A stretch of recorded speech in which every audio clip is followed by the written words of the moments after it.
Welcome back, dear listener, to another soft-spoken stroll through the shadows of the past. Whether the night is just beginning for you or you're listening as sleep slowly arrives, I'm happy you've chosen to spend this time here with me.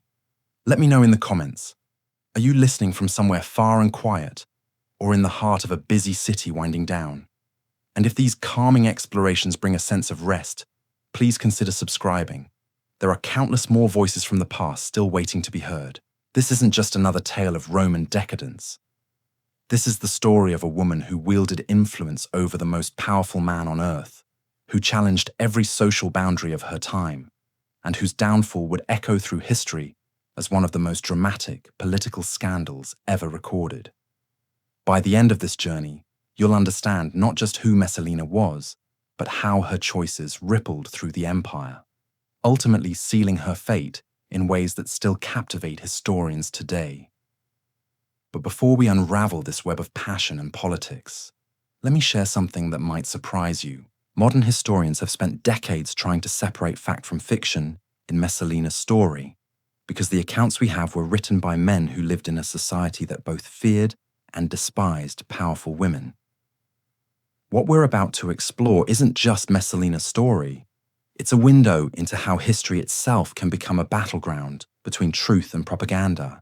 I'm going to take you through 5 pivotal moments that defined Messalina's rise and fall, each more shocking than the last.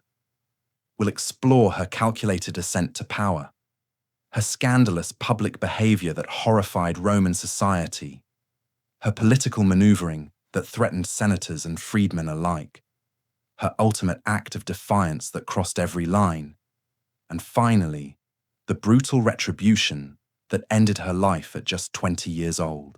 Picture Rome in the year 38 CE.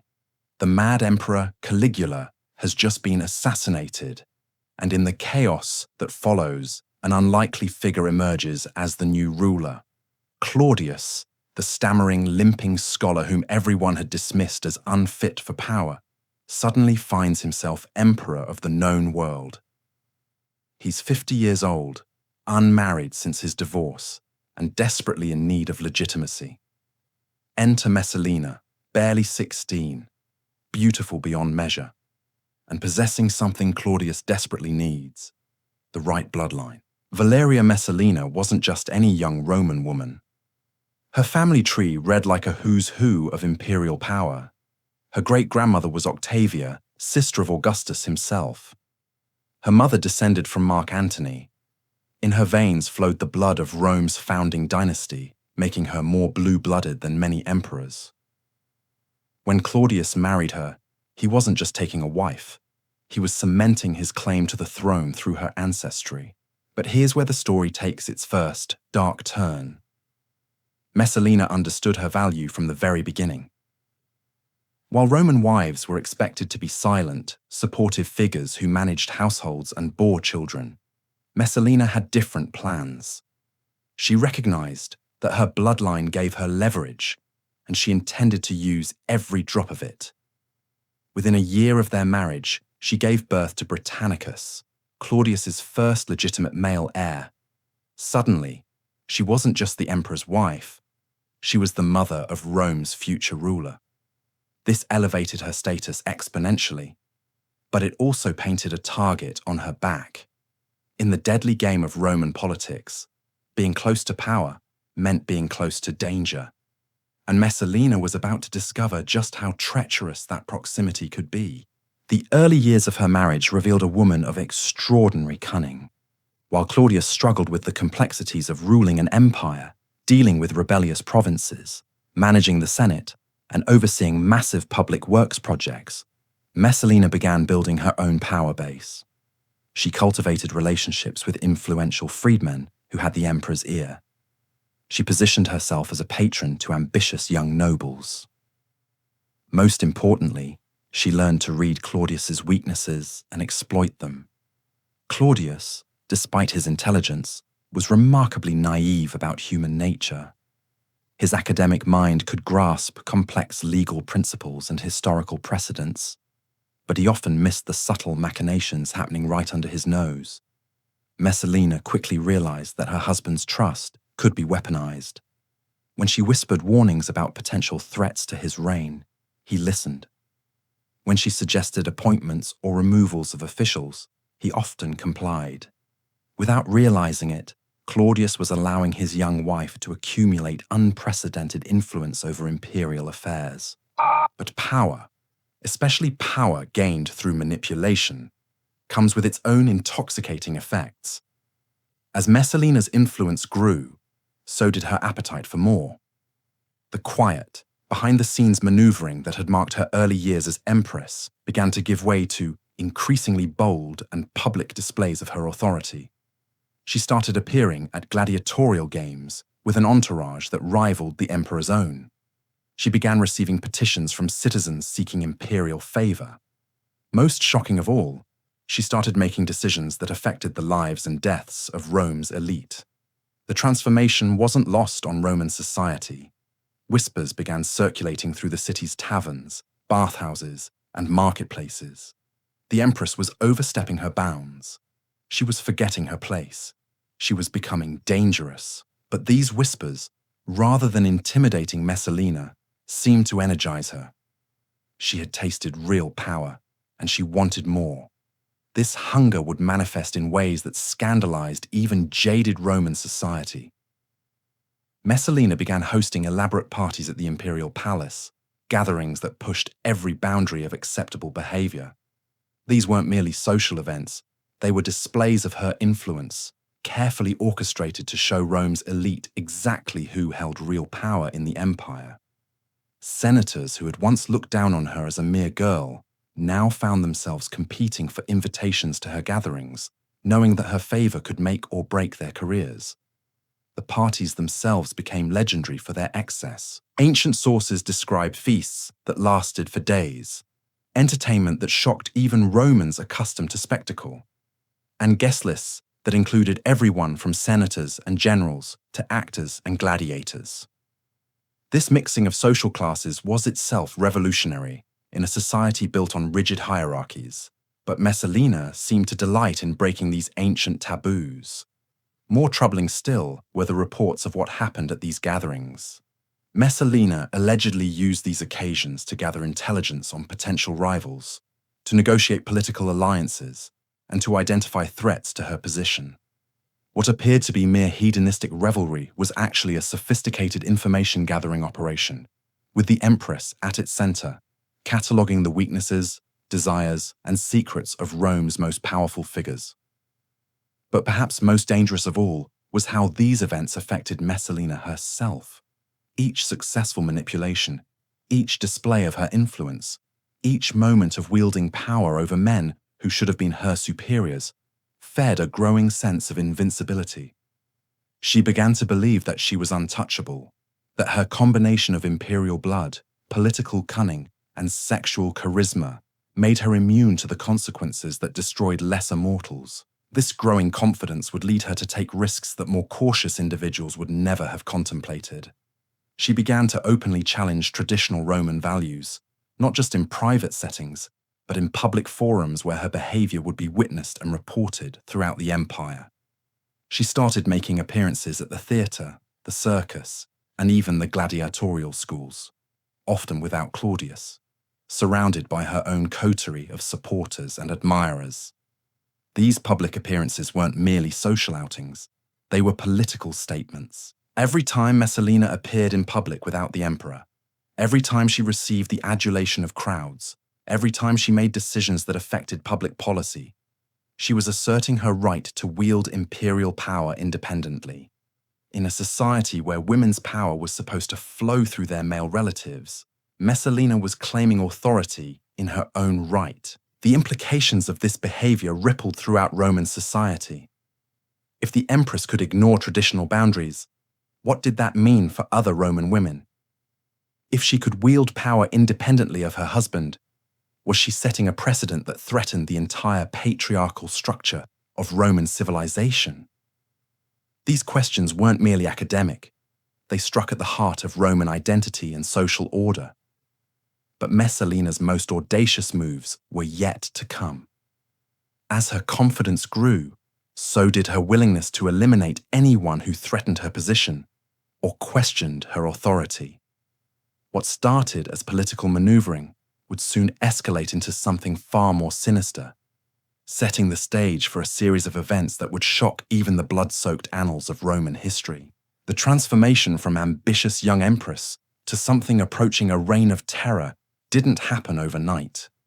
It was a gradual process, marked by increasingly bold moves that tested the boundaries of what even an emperor's wife could get away with.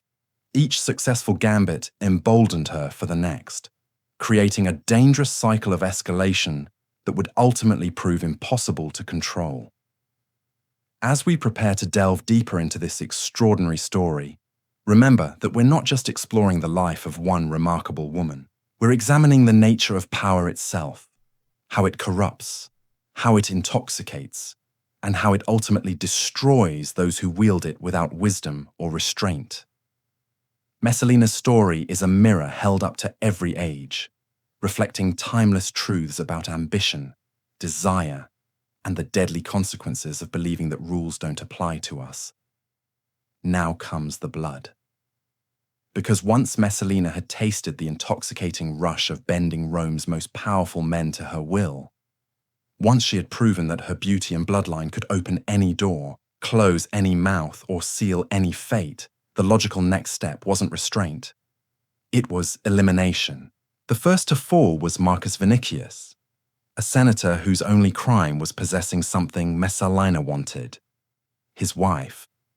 Not his wife's affection, mind you, but her social position, her connections, her usefulness in Messalina's growing web of influence. When Vinicius proved resistant to Messalina's subtle suggestions that he divorce his spouse for the good of the empire, he found himself accused of treason.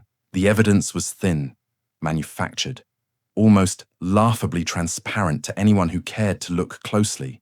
But who was going to challenge the Empress? Who was going to risk their own neck by questioning her judgment?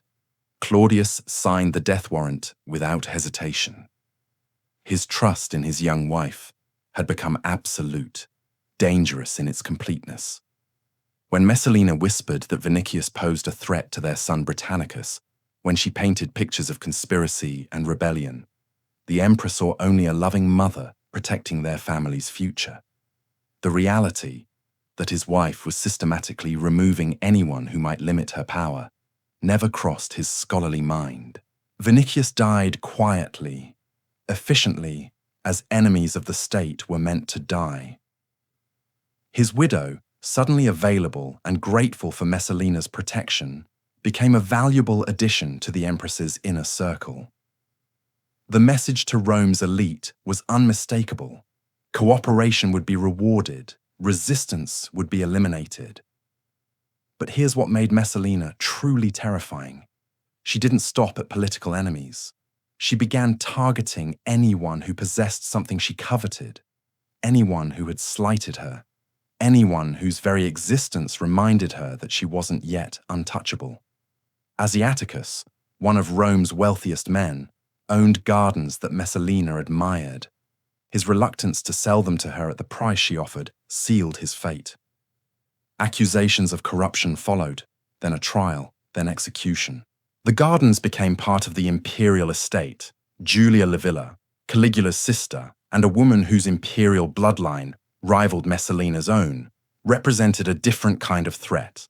She was beautiful, intelligent, and possessed the kind of natural gravitas that drew supporters without effort. Worse, she was unmarried, making her a potential bride for any ambitious general or senator looking to legitimize their own claims to power.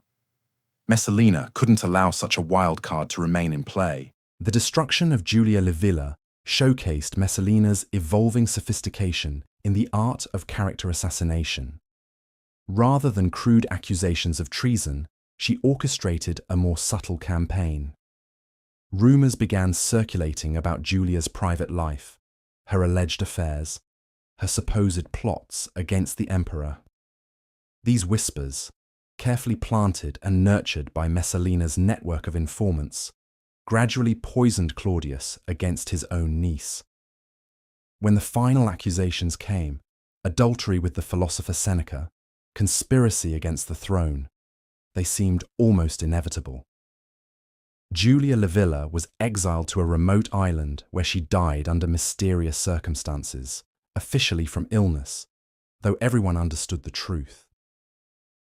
Seneca himself narrowly escaped execution, saved only by Messalina's calculation that his death might create a martyr. Instead, he was exiled, neutralized, but alive, a living reminder of what happened to those who crossed the Empress. With each successful elimination, Messalina's methods grew more refined, more devastating. She learned to use Rome's own institutions against her enemies. The courts, the Senate, the very legal system that was supposed to protect Roman citizens became weapons in her arsenal.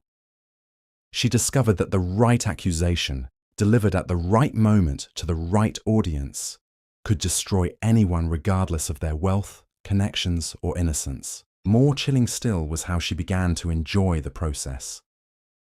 Ancient sources describe her attending the trials of her victims, watching from the imperial box as men she had marked for death pleaded for their lives. She would study their faces, their gestures, their final moments of hope before the inevitable verdict. This wasn't just political calculation anymore. It had become a form of entertainment, a way of asserting her dominance over life and death itself. The psychological transformation was complete. The ambitious girl who had married Claudius for security and status had evolved into something Rome had never seen before. A woman who wielded imperial power not through influence or manipulation, but through fear. Senators began to watch their words around her. Wealthy citizens started making discreet gifts to curry her favor. Even the Praetorian Guard, sworn to protect the imperial family, began to treat her with the wary respect usually reserved for the emperor himself. But power built on terror has its own unstable foundation.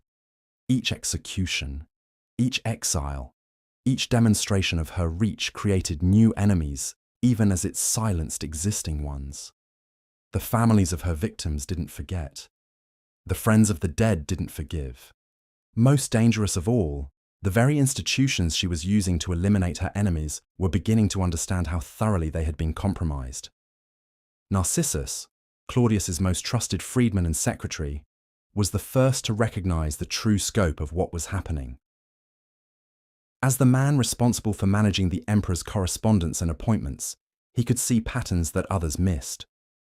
The steady stream of accusations flowing through Messalina's network, the convenient timing of deaths and exiles, the systematic removal of anyone who might pose even a theoretical threat to the empress's growing power. Narcissus faced an impossible choice. Confronting Messalina directly would be suicide. She had already demonstrated her ability to destroy far more powerful enemies, but allowing her to continue unchecked threatened not just individual lives, but the stability of the empire itself. If the emperor's wife could eliminate senators and nobles at will, if she could manipulate the legal system with impunity, if she could rule through terror while Claudius remained oblivious, then Rome itself was in mortal danger. The solution, when it came to him, was elegant in its simplicity. Rather than attack Messalina directly, he would document everything. Every suspicious death, every convenient exile, every pattern of behavior that suggested conspiracy rather than coincidence. He began building a case, not for immediate use, but for the moment when it might be needed. Because Narcissus understood something that Messalina, intoxicated by her apparent invincibility, had forgotten. In Rome, no one stayed on top forever. Meanwhile, the Empress continued her deadly games, unaware that her most dangerous enemy wasn't a rival woman or a jealous senator, but a quiet freedman who understood the power of information. She had grown so confident in her ability to eliminate threats that she had stopped looking for them in unexpected places. This blindness to gathering danger would prove to be her first critical mistake. But even as Narcissus quietly gathered evidence, Messalina was preparing for her most audacious move yet. Having conquered the world of Roman politics through fear and manipulation, having bent senators and nobles to her will, having turned the imperial court into her personal kingdom, she was ready to claim something that no Roman woman had ever dared to pursue: actual political office, real governmental power exercised in her own name rather than through her husband. The precedent she was contemplating would have shocked Augustus himself. Roman women, no matter how noble their birth or how vast their wealth, were forbidden from holding magistracies, commanding armies, or exercising formal political authority. They could influence policy through their male relatives, but they could never rule directly. Messalina was about to challenge this fundamental law of Roman civilization.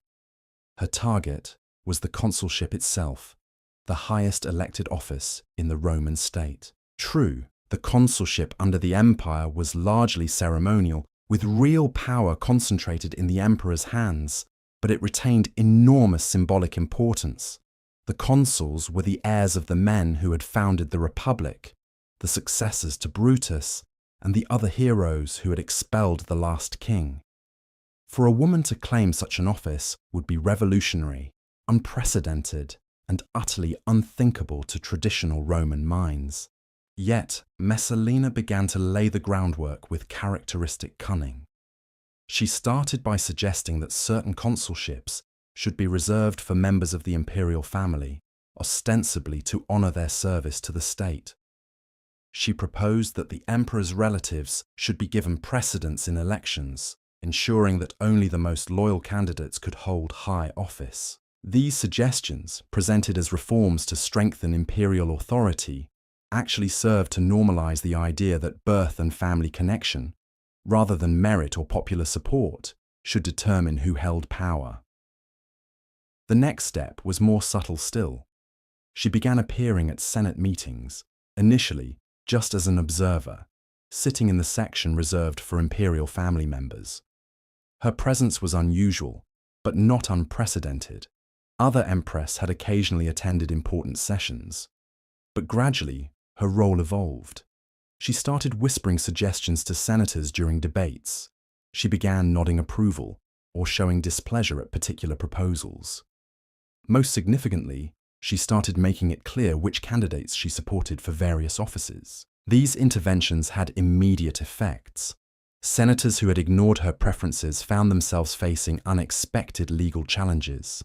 Candidates who courted her favor discovered that their campaigns ran more smoothly, their opponents withdrew more readily, their victories came more easily.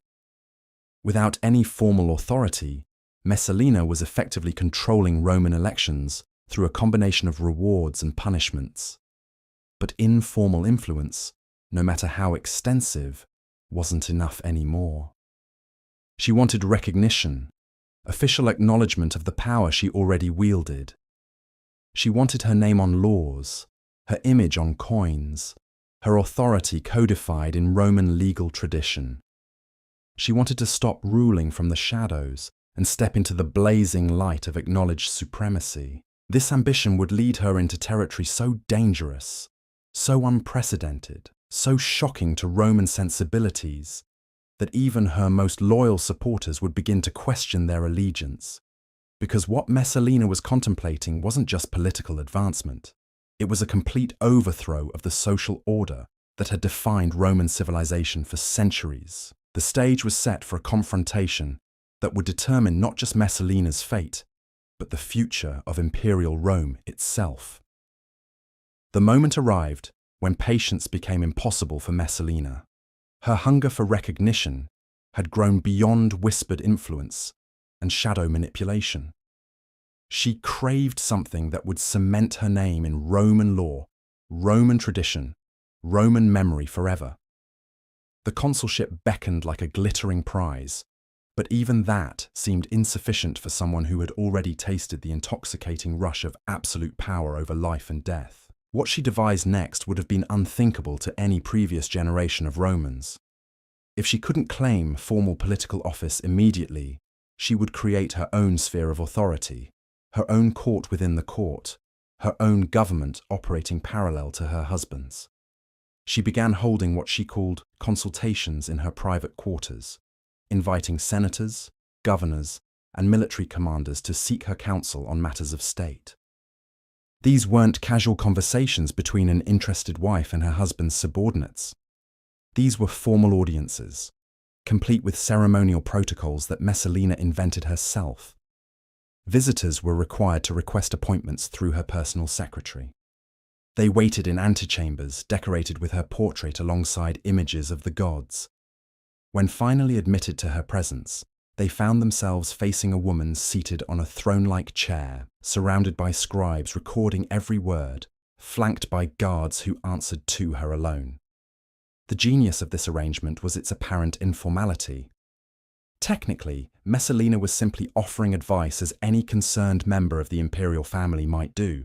She wasn't issuing orders or making official pronouncements. She was merely sharing her thoughts with men who happened to value her wisdom. But the reality was far different. Those who ignored her suggestions found themselves facing investigations, their careers stalling, their families subjected to uncomfortable scrutiny. Those who implemented her recommendations discovered opportunities opening before them, promotions materializing, obstacles mysteriously vanishing. Within months, half of Rome's governing class was effectively reporting to Messalina before they reported to Claudius. Provincial governors would send duplicate dispatches, one to the emperor and another to his wife. Military commanders would seek her approval before implementing new strategies. Even foreign ambassadors began requesting audiences with the empress, recognizing that her favor might prove more valuable than official diplomatic protocols. The transformation was breathtaking in its scope and terrifying in its implications. Rome had never seen anything like it. Even during the Republic, when powerful women like Fulvia or Livia wielded enormous influence, they had operated through male intermediaries, maintaining at least the fiction that authority flowed through proper channels. Messalina had abandoned such pretenses entirely. She was ruling openly, boldly, with a confidence that suggested she believed herself untouchable. But perhaps most remarkably, she was succeeding. The empire didn't collapse under this unprecedented arrangement. Trade continued, taxes were collected, borders remained secure, public works progressed on schedule. If anything, some aspects of governance improved under her dual administration. Messalina possessed an intuitive understanding of human motivation that complemented Claudius's scholarly approach to policy. Where he might spend weeks researching historical precedents for a decision, she could cut through complexity with ruthless pragmatism. Her success, however, created new dangers. Every effective decision she made, every crisis she resolved, every problem she solved more efficiently than traditional channels might have managed, served as evidence that a woman could govern as well as any man.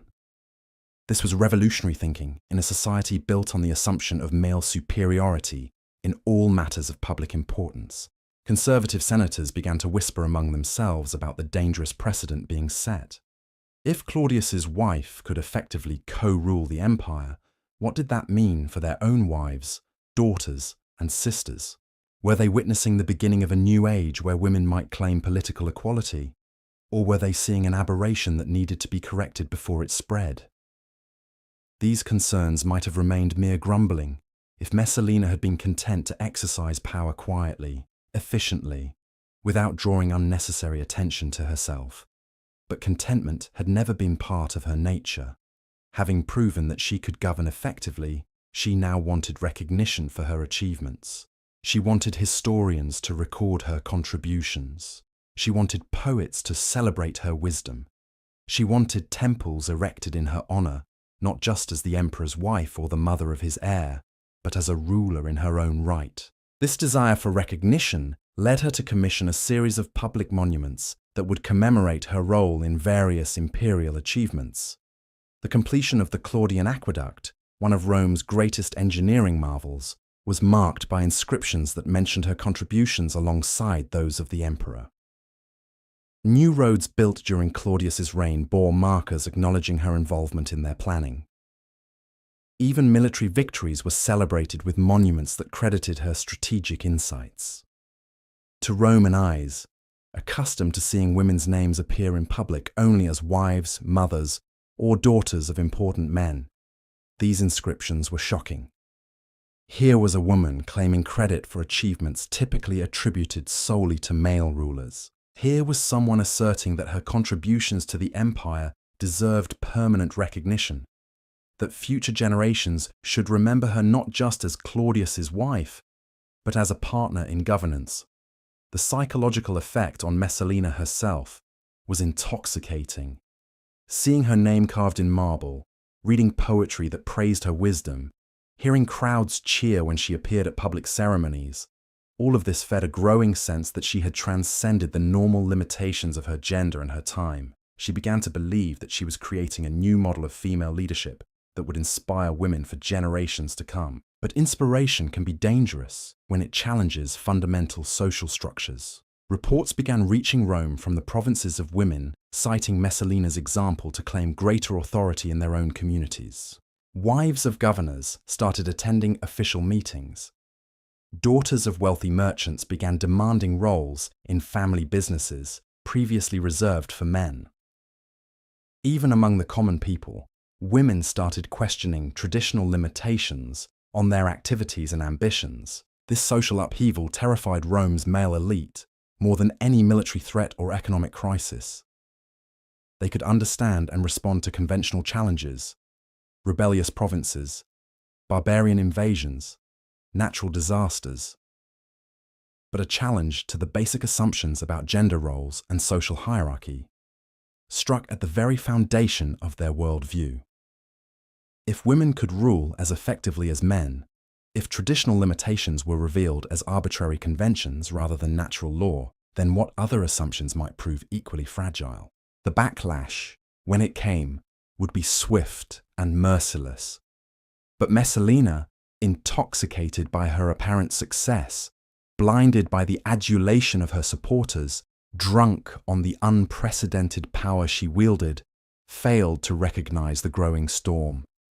She had become so accustomed to bending others to her will that she had forgotten a crucial truth about power. It always creates enemies, and those enemies never stop looking for opportunities to strike back. Narcissus, still quietly documenting every excess, every overreach, every dangerous precedent, watched the Empress's growing boldness with calculating patience. He understood that Messalina's very success was creating the conditions for her destruction. Each public monument, each inscription bearing her name, each assertion of authority beyond traditional bounds was providing ammunition for her eventual downfall. The freedman had learned something that Messalina, for all her cunning, had never grasped. In Rome, visibility was vulnerability. The shadows that she had abandoned in her quest for recognition had also provided protection. By stepping into the blazing light of public acknowledgement, she had made herself a target for every enemy, every rival, every traditionalist who yearned for a return to familiar hierarchies. But Messalina's most dangerous enemy wasn't among the senators whispering in dark corners, or the conservatives plotting her downfall. It was her own insatiable appetite for more. Having achieved the impossible, effective co-rule of the Roman Empire, she couldn't resist pushing further, reaching for prizes that would prove beyond even her remarkable abilities to claim safely. The consulship still beckoned, that ultimate symbol of Roman political achievement. Military command called to her, the chance to lead legions in her own name rather than through intermediaries. Even more intoxicating was the possibility of religious authority, of claiming the kind of divine sanction that might make her position truly unassailable. Each of these ambitions represented not just personal advancement, but a fundamental challenge to Roman civilization itself. The consulship had never been held by a woman in 800 years of Roman history. Military command was considered inherently masculine, requiring physical courage and tactical skills that society deemed beyond female capabilities. Religious authority for women was limited to specific cults and ceremonies, never extending to the broad spiritual leadership that emperors claimed. Yet Messalina began to believe that her unprecedented success in governance qualified her for these ultimate prizes. She had already shattered so many barriers, violated so many traditions, achieved so many impossibilities, that the remaining limitations seemed arbitrary. temporary obstacles rather than fundamental principles of Roman life. This growing confidence would lead her to contemplate moves so audacious, so shocking, so completely beyond the bounds of acceptable behavior, that even her most loyal supporters would be forced to choose between their devotion to her and their commitment to Rome itself. The stage was set for a confrontation that would test the limits of imperial power, challenge the foundations of Roman society, and ultimately determine whether one woman's extraordinary ambitions could reshape an entire civilization. The empress, who had begun as a teenage bride seeking security, had evolved into something Rome had never seen before. A woman who believed herself capable of claiming any prize, breaking any rule, violating any tradition in pursuit of absolute power. The question that remained was whether Rome itself could survive such unprecedented ambition, or whether the collision between Messalina's desires and Roman tradition would destroy them both. As winter settled over the Eternal City, as senators huddled in their villas discussing the impossible situation that had developed, as Narcissus continued his patient documentation of imperial excess, the empire held its breath. Everyone could sense that something unprecedented was building, that the careful balance between tradition and innovation that had sustained Roman civilization for centuries was about to be tested in ways no one could fully predict. What came next would shock even those who thought they understood the depths of Messalina's ambition, because the empress, who had already achieved the impossible, was about to attempt something that would make her previous achievements seem modest by comparison. The moment that would define everything came not through careful planning or political calculation, but through a single glance across a crowded amphitheatre. Gaius Silius, the most handsome man in Rome, caught Messalina's eye during the gladiatorial games celebrating Claudius's triumph in Britain.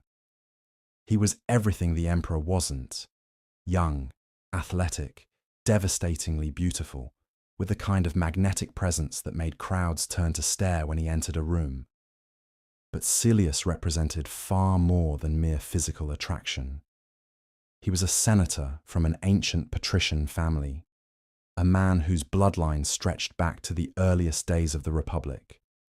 His grandfather had been a consul, his father a respected general who had died fighting Germanic tribes. In choosing him, Messalina wasn't just selecting a lover, she was claiming the very essence of Roman nobility for herself. The seduction began immediately. Within days of that first meeting, Silius found himself receiving invitations to private dinners at the palace. Messalina deployed every weapon in her considerable arsenal: her beauty, her wit, her power, her promises of advancement. She spoke to him of poetry and philosophy, subjects that revealed an intelligence far beyond what most men expected from even an educated woman. She listened to his political opinions with the kind of focused attention that made him feel like the most important person in the empire. Most intoxicating of all, she shared with him glimpses of the real power she wielded. She showed him correspondence from provincial governors seeking her guidance. She let him witness her private audiences with senators and military commanders. She made him understand that he wasn't just courting the emperor's wife, he was being invited into partnership with the most influential woman in the known world. Silius, despite his noble birth and political experience, was completely unprepared for this level of seduction. Roman women of his acquaintance were either dutiful wives focused on household management or courtesans skilled in physical pleasure, but lacking in political sophistication. Messalina represented something entirely new, a woman who combined devastating sensuality with genuine intellectual engagement and unprecedented political power. Within weeks, he was utterly captivated.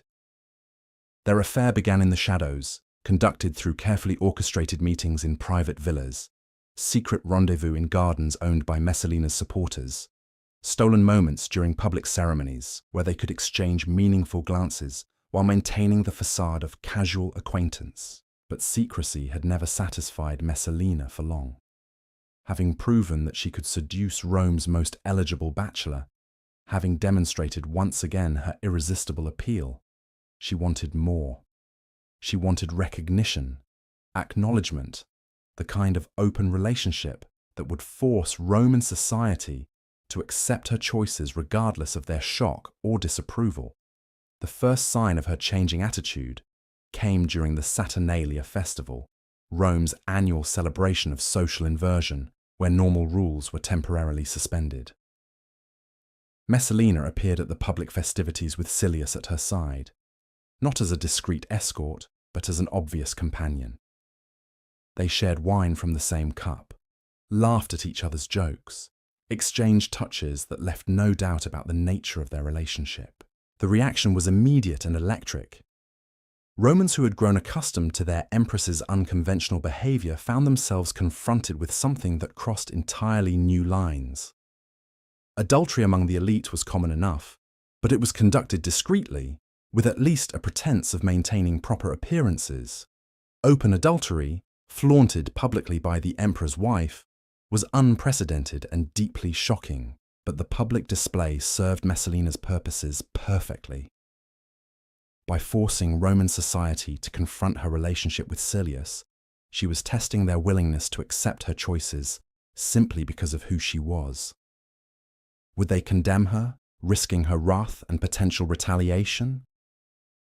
Or would they find ways to rationalize her behavior, proving once again that her power transcended normal social boundaries? The answer revealed the true extent of her influence. While private conversations buzzed with scandal and outrage, public reaction remained muted. Senators, who might have spoken out against any other woman's behavior, found themselves calculating the potential consequences of criticizing the empress. Wealthy citizens who were shocked by her conduct nevertheless sent gifts and invitations, hoping to maintain her favor. Even religious leaders, who should have condemned such flagrant violation of marriage vows, remained diplomatically silent. This acquiescence intoxicated Messalina beyond measure. She had openly violated one of Roman society's most fundamental taboos and faced no meaningful consequences. If she could conduct a public affair with impunity, what other boundaries might prove equally fragile? What other rules might bend before the reality of her power? The relationship with Silius deepened rapidly under these circumstances. No longer confined to stolen moments and secret meetings, they began spending entire days together. Messalina would appear at Senate meetings with Silius in her entourage. They attended theatre performances sitting side by side in the imperial box. They were seen together at religious ceremonies, at public banquets, at gladiatorial contests, presenting themselves as an established couple, despite the inconvenient fact that she remained married to the emperor. Silius himself was transformed by this unprecedented situation. The shy senator, who had initially been overwhelmed by Messalina's attention, evolved into something approaching a co-ruler in his own right. He began offering opinions on imperial policy, making recommendations for appointments, even issuing what amounted to orders to lower-ranking officials who sought to curry favor with the empress's obvious favorite. The psychological dynamic between them became increasingly complex. Messalina had chosen Silius partially because his beauty and noble birth reflected well on her own status. But she discovered that his genuine intelligence and political instincts made him a valuable partner in governance. For the first time in her life, she had found someone who could match her ambition while complementing her skills. Silius, meanwhile, found himself caught between gratitude for Messalina's favor and growing awareness of his precarious position. He understood that his elevation depended entirely on her continued protection. But he also recognized that association with her exposed him to enormous risks. If her power ever faltered, if Claudius ever recognized the true nature of their relationship, if political circumstances shifted against her, he would likely be the first to pay the price. This tension between opportunity and danger created a strange intimacy between them. They were partners in the most audacious political gamble in Roman history, co-conspirators in a plot to redefine the very nature of imperial power. Their relationship transcended mere adultery or even romantic love.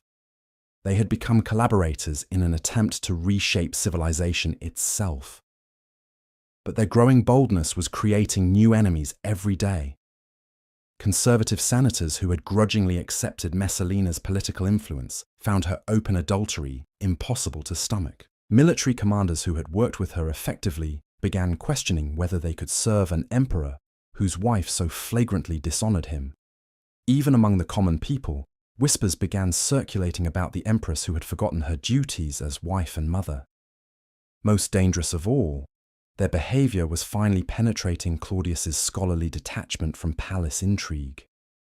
The emperor, who had remained oblivious to his wife's political maneuvering and even her previous affairs, could not ignore the increasingly public nature of her relationship with Silius. Reports reached him from too many sources. Descriptions were too detailed. The evidence was too overwhelming for even his trusting nature to dismiss. Narcissus watched these developments with growing excitement. After years of documenting Messalina's excesses, carefully building a case that might someday prove useful, he suddenly found himself holding evidence of behavior so flagrant, so undeniable, so shocking that even Claudius would be forced to act.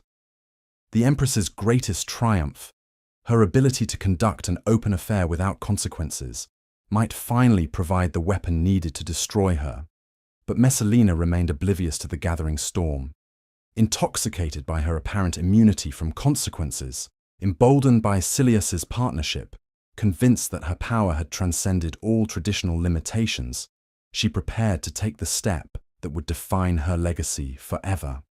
Because conducting an open affair, shocking as it was, still fell short of her ultimate ambition. She wanted marriage, not a secret ceremony or a private commitment, but a full Roman wedding complete with all the traditional rituals, witnessed by the city's elite, celebrated as a public festival. She wanted to marry Silius while remaining married to Claudius, creating an unprecedented situation that would force Roman law and custom to accommodate her desires. The idea was breathtaking in its audacity. Roman marriage was a sacred institution, governed by centuries of legal tradition and religious ritual. Bigamy was not merely illegal. It was considered an offense against the gods themselves, a violation of divine law that threatened the entire cosmic order. For the emperor's wife to commit such an act would be revolutionary beyond measure. Yet Messalina began planning exactly such a ceremony. She consulted with priests about the necessary rituals, commissioned artists to design decorations, sent invitations to Rome's most important families. She approached the project with the same methodical precision she had applied to her political machinations, treating the impossibility of her goals as merely another obstacle to overcome through careful planning and ruthless execution. Silius initially resisted the idea, understanding better than Messalina the enormous risks involved. An affair, even a public one, might be overlooked or rationalized by a trusting husband.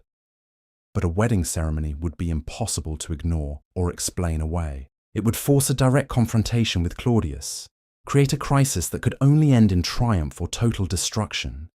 But Messalina's powers of persuasion proved irresistible. She painted pictures of the life they could build together, ruling Rome as true partners rather than hiding in shadows.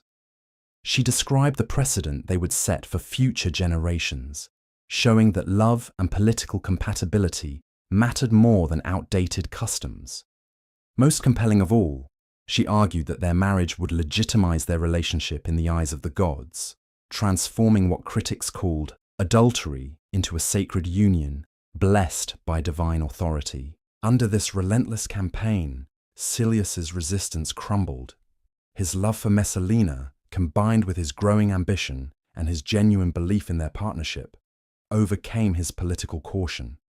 He agreed to the wedding, sealing his fate and hers in a decision that would echo through Roman history for centuries. The preparations began immediately. Messalina chose a date when Claudius would be away from Rome, visiting the port of Ostia to oversee grain shipments from Egypt. She selected a villa outside the city walls, beautiful and private, but large enough to accommodate the hundreds of guests she planned to invite. She commissioned musicians, dancers, and actors to provide entertainment worthy of an imperial celebration. Most importantly, she began the delicate process of explaining to Rome's elite why they should attend this impossible ceremony. She framed it as a celebration of love transcending conventional boundaries, a demonstration that the imperial family was strong enough to embrace new forms of relationship. She suggested that their presence would mark them as progressive thinkers, allies in creating a more enlightened form of Roman civilization. The responses revealed the true extent of her influence. Despite the shocking nature of what she proposed, despite the obvious legal and religious problems, despite the enormous risks involved in attending such a ceremony, the invitations were largely accepted. Senators who should have refused outright found themselves calculating the political costs of absence. Wealthy citizens who were privately appalled by the idea nevertheless prepared their finest clothes and most expensive gifts. Even more remarkably, Messalina found priests willing to perform the ceremony. Not minor clerics seeking advancement, but respected religious authorities who convinced themselves that the Empress's unprecedented position justified unprecedented accommodations. They developed elaborate theological arguments explaining why her marriage to Silius would actually strengthen rather than weaken the divine foundations of Roman society. As the wedding date approached, excitement built throughout the city. This wasn't just a social event, it was a moment of historical significance, a test of whether Roman civilization could adapt to embrace entirely new possibilities. Those invited felt themselves participants in something revolutionary, witnesses to the birth of a new age where traditional limitations no longer applied to those with sufficient power and vision. But in Ostia, as Claudius supervised the mundane business of imperial administration, troubling reports began reaching his ears. Whispers about unusual preparations at a villa outside Rome, strange conversations about wedding ceremonies and religious innovations. Most disturbing of all, suggestions that his wife was planning something that would require his immediate attention upon his return. Narcissus, who had accompanied the emperor to Ostia, finally saw his moment arriving. The evidence he had so carefully compiled, the documentation of years of excess and overreach, the proof of Messalina's systematic violation of every boundary, all of it would soon be needed. Because the empress who believed herself untouchable was about to discover that even her extraordinary power had limits, and that some lines could not be crossed without consequences that no amount of influence could prevent. The wedding that Messalina envisioned as her ultimate triumph would instead become the catalyst for her destruction.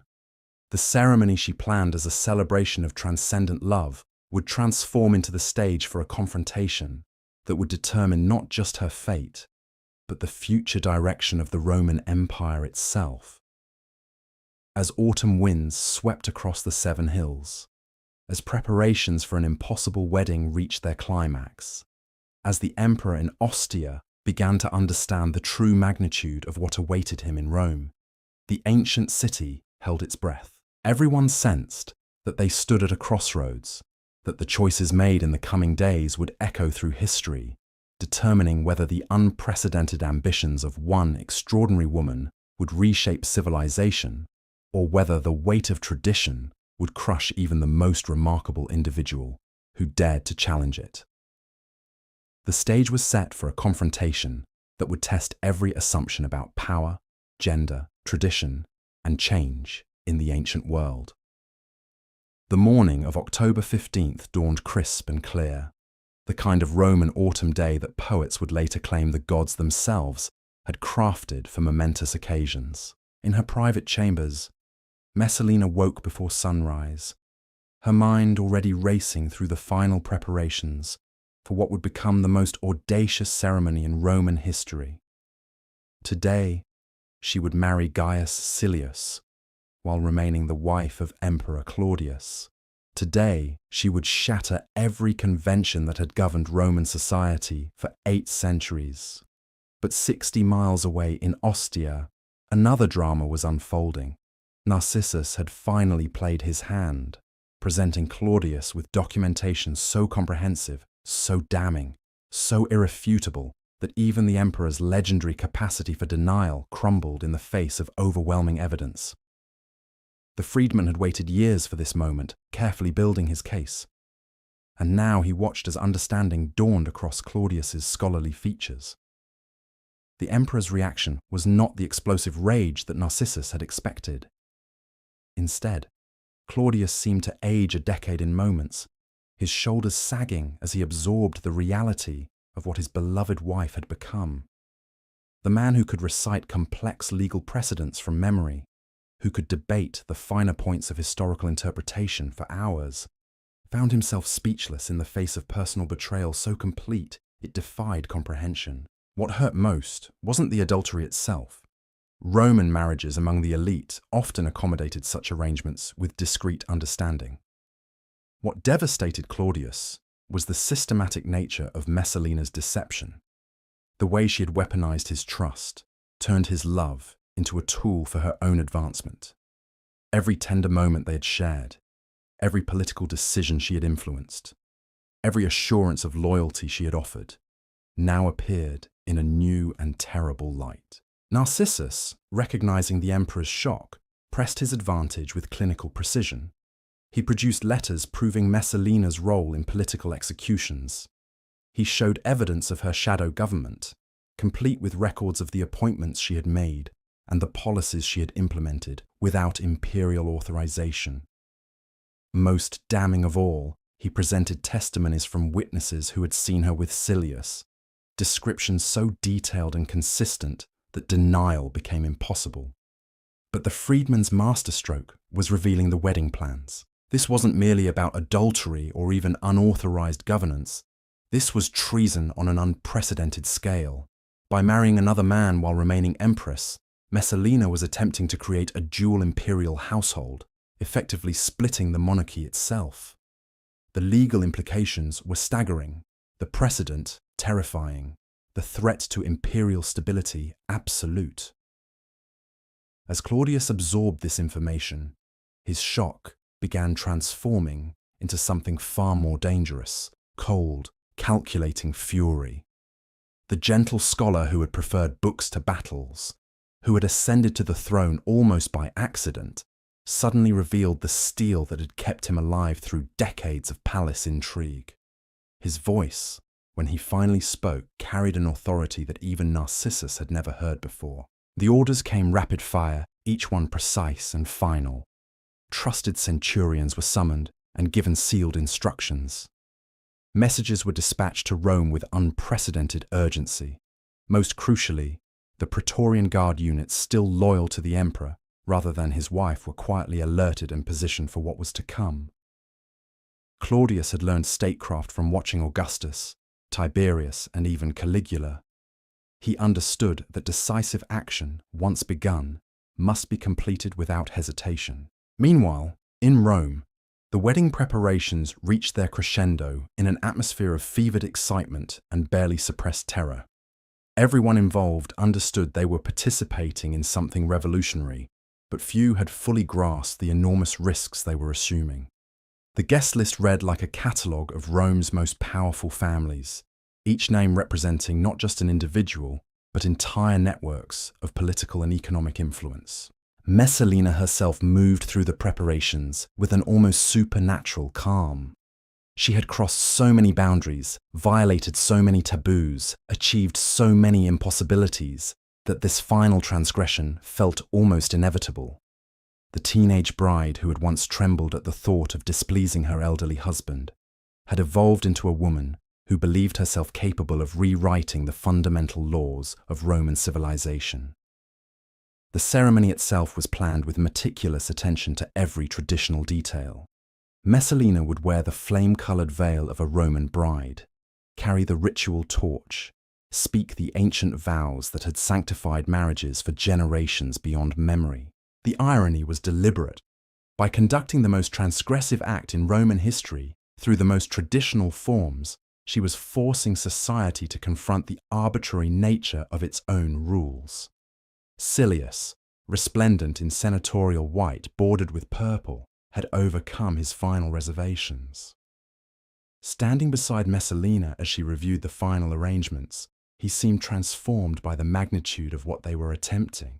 This wasn't just a wedding, it was a revolution disguised as a celebration, a complete overthrow of established order presented as a festival of love. The guests began arriving at the villa before noon, each entrance carefully choreographed to demonstrate the breadth of support for this unprecedented union. Senators came with their wives and children, making the gathering a family affair that suggested normalcy and acceptance. Wealthy merchants brought gifts that rivaled those offered at imperial ceremonies. Even representatives from the major religious colleges attended, lending an aura of divine sanction to the proceedings. But beneath the festive atmosphere, tension crackled like electricity before a storm. Conversations were punctuated by nervous laughter. Glances darted constantly toward the horizon, as if expecting some divine intervention to prevent what everyone knew was impossible. The very audacity of what they were witnessing created a strange mixture of exhilaration and dread that left many guests feeling simultaneously privileged and doomed. The religious ceremonies began with traditional sacrifices to ensure divine favor for the union. The priests, having convinced themselves that their presence served the greater good of Roman stability, performed their duties with elaborate precision. Every ritual was executed perfectly, every prayer offered with proper solemnity, every sacred formula recited without error. If the gods objected to this impossible marriage, they would have to make their disapproval known through more dramatic means. As the afternoon wore on, the celebration took on an almost dreamlike quality. Music filled the autumn air. Dancers performed ancient fertility rituals. Poets recited verses celebrating the triumph of love over convention. Wine flowed freely, loosening tongues and lowering inhibitions until guests began speaking openly about the revolutionary implications of what they were witnessing. Some proclaimed this, the dawn of a new age, where women would claim their rightful place as partners in governance rather than silent supporters. Others argued that Messalina's example would inspire similar transformations throughout the empire, creating a more enlightened form of Roman civilization. A few whispered that they were witnessing the birth of a dynasty that would combine the best elements of imperial authority with the passion and intelligence of its most remarkable empress. But even as the celebration reached its peak, darker currents moved beneath the surface. Servants brought whispered reports from the city that made the more politically astute guests uneasy. There were rumors of unusual military movements, suggestions that certain Praetorian units had been placed on alert, hints that messages had been sent to Ostia with unprecedented urgency. The most experienced courtiers began making discreet inquiries about alternate routes home, just in case the festivities ended more abruptly than planned. Messalina herself seemed oblivious to these undercurrents of concern. She moved through the gathering like a queen holding court, accepting congratulations and praise with the gracious confidence of someone whose victory was complete and unassailable. When guests approached with barely concealed anxiety to ask about potential consequences, she laughed off their concerns with assurances that her position was unshakable, her influence absolute. The actual wedding ceremony began as the sun started its descent toward the western hills, bathing the villa in golden light that seemed almost divine in its beauty.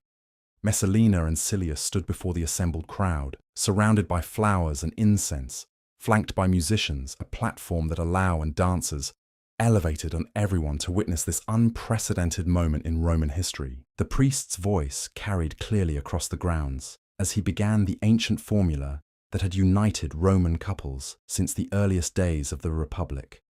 The words were familiar, sacred, unchanged by centuries of repetition, yet spoken now in circumstances so extraordinary that they seemed to acquire entirely new meaning.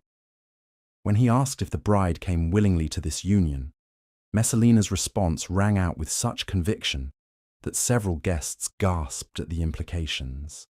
The exchange of vows followed traditional patterns that everyone present had witnessed countless times before, but the context transformed even the most conventional phrases into revolutionary statements. When Silius promised to cherish and protect his bride, he was essentially claiming authority over the emperor's wife.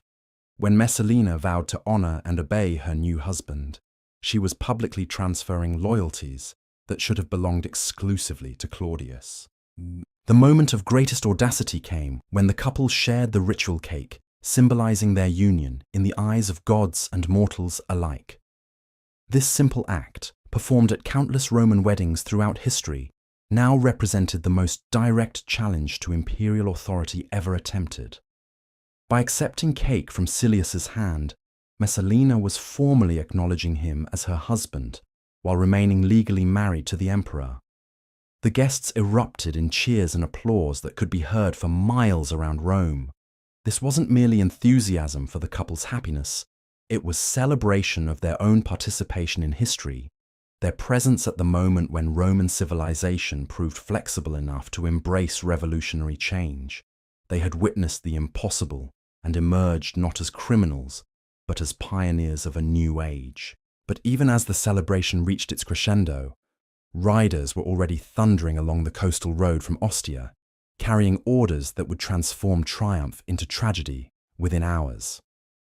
Claudius, having overcome his initial shock, was moving with the decisive authority of a man who understood that hesitation meant death, his own or his wife's, but certainly one of them. The emperor's response revealed strategic thinking that surprised even Narcissus. Rather than rushing back to Rome in visible fury, Claudius maintained the pretense of normal business while his agents moved into position. He understood that open confrontation with Messalina on equal terms might result in civil war, given her extensive network of supporters and the genuine affection many Romans felt for her. Instead, he chose to strike when she was most vulnerable, at the moment of her greatest triumph, surrounded by witnesses to her transgression, caught in an act so flagrant that even her most loyal supporters would find it impossible to defend. The wedding she intended as proof of her invincibility would become evidence for her prosecution. The guests she gathered as supporters would transform into witnesses for her condemnation. The trap was sprung with military precision, as sunset painted the Roman hills in shades of gold and crimson. As the wedding feast reached new heights of celebration, as Messalina and Silius basked in the adulation of their guests, Praetorian forces surrounded the villa with silent efficiency. The party continued for precious minutes more, unaware that their world was about to collapse around them. The first sign of trouble came when servants began disappearing from their duties, called away by urgent messages they couldn't explain. Then musicians stopped playing mid-song, distracted by sounds from outside that didn't belong to any celebration. Finally, a guest near the villa's entrance noticed armed figures moving through the gardens with the purposeful stride of men carrying out official orders. The transformation from celebration to catastrophe happened with breathtaking speed. One moment, the assembled crowd was toasting the success of the most audacious wedding in Roman history. The next, they found themselves facing Praetorian centurions whose presence could mean only one thing. The emperor knew everything, and retribution was at hand. Messalina's reaction revealed both her remarkable composure and her fatal miscalculation of her own position.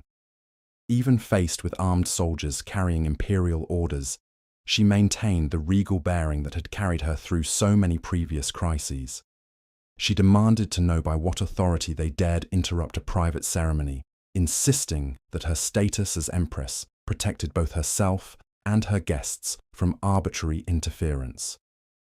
But the centurion's response shattered her illusions with brutal clarity. He carried sealed orders bearing Claudius's personal seal, commands that superseded any authority she might claim. The emperor had spoken, and his word was law, even for the wife who had believed herself beyond the reach of consequences. The arrest was conducted with the respect due to her imperial status, but its implications were unmistakable. As Praetorian guards escorted Messalina from the villa, as her guests scattered in terror, As the wedding feast was abandoned to servants and scavenging birds, the most powerful woman in Rome discovered that power, built on deception and maintained through fear, had limits that even she could not transcend. Silius, watching his bride disappear into imperial custody, faced a choice that would define his final hours. He could attempt to escape, hoping his family connections and senatorial status might provide some protection. He could throw himself on Claudius's mercy, pleading ignorance of the full implications of his actions. Or he could accept responsibility for his choices with the dignity expected of a Roman nobleman facing inevitable death. His decision revealed the character that had attracted Messalina in the first place. Rather than fleeing or grovelling, Silius requested permission to return to Rome under guard, asking only that he be allowed to face his fate with honour intact. The centurion, recognizing courage even in a condemned man, granted this final request with the professional respect that soldiers accorded to worthy opponents. The journey back to the city became a funeral procession for the dreams and ambitions that had driven both conspirators to their ultimate transgression. The villa that had witnessed the most audacious wedding in Roman history stood empty as darkness fell, its decorations mocking reminders of hopes that had soared too high and fallen too far. As news of the arrests spread through Rome's neighborhoods, citizens gathered in small groups to discuss the implications of what had happened. Some expressed relief that the impossible situation had finally been resolved, that proper order would be restored to the imperial household. Others mourned the destruction of a woman whose intelligence and charisma had genuinely impressed them, regardless of her transgressions. But perhaps most significantly, many Romans found themselves questioning assumptions they had never examined before. If someone as powerful as Messalina could fall so completely, what did that say about the nature of authority itself? If traditions could be violated so flagrantly, yet ultimately reassert themselves with deadly force, what was the true relationship between innovation and stability in their civilization? These questions would outlive both Messalina and her accusers, becoming part of the intellectual legacy of an empire that constantly struggled to balance respect for tradition with the need for adaptation. The wedding that was meant to celebrate the triumph of individual will over social convention had instead demonstrated the enormous cost of challenging fundamental structures without sufficient support or careful planning. In his residence near the Forum, Narcissus allowed himself a moment of satisfaction as he received confirmation that both primary conspirators were in custody. Years of patient documentation, careful investigation, and strategic waiting had finally yielded the decisive moment he had long anticipated. But even in triumph, Messalina was only the beginning of a larger. The freedman understood that removing challenge, the network of supporters, collaborators, and beneficiaries that the Empress had built over her years in power remained largely intact. Her execution would eliminate the central figure, but not the system of relationships and obligations she had created. Cleaning up the political aftermath of her reign would require the same methodical approach that had brought about her downfall, the same careful attention to detail that had made her destruction possible. More immediately, there was the question of how to handle the hundreds of wedding guests who had witnessed and participated in the treasonous ceremony. Many were among Rome's most prominent citizens, people whose destruction would destabilize the very foundations of imperial society. Yet their presence at the wedding made them complicit in Messalina's ultimate transgression, creating a legal and political dilemma that would test Claudius's judgment and mercy. The emperor himself, still travelling back to Rome through the autumn night, grappled with emotions and decisions that would have challenged any leader. The personal betrayal cut deep, but the political implications demanded responses that transcended private hurt. He had acted decisively to prevent immediate catastrophe, but the harder task of rebuilding trust and stability in the imperial system still lay ahead. As the first light of dawn broke over the 7 hills, as citizens emerged from their homes to discover how completely their world had changed overnight, as the machinery of imperial justice prepared for trials that would determine the fate of dozens of Rome's elite, the Eternal City began another chapter in its long history of adapting to crisis and change. The woman who had challenged every convention, violated every boundary, and ultimately attempted to reshape Roman civilization itself was now just another prisoner awaiting judgment. Had raised about power and, but the questions her lifed gender, tradition and innovation, individual ambition and social stability would echo through the corridors of history long after her voice had been silenced forever. The stage was set for a reckoning that would test not just the fate of specific individuals, but the resilience of the imperial system itself when faced with challenges that no previous generation of Romans had ever imagined possible. The dawn that broke over Rome on October 16th brought with it a silence more terrifying than any storm.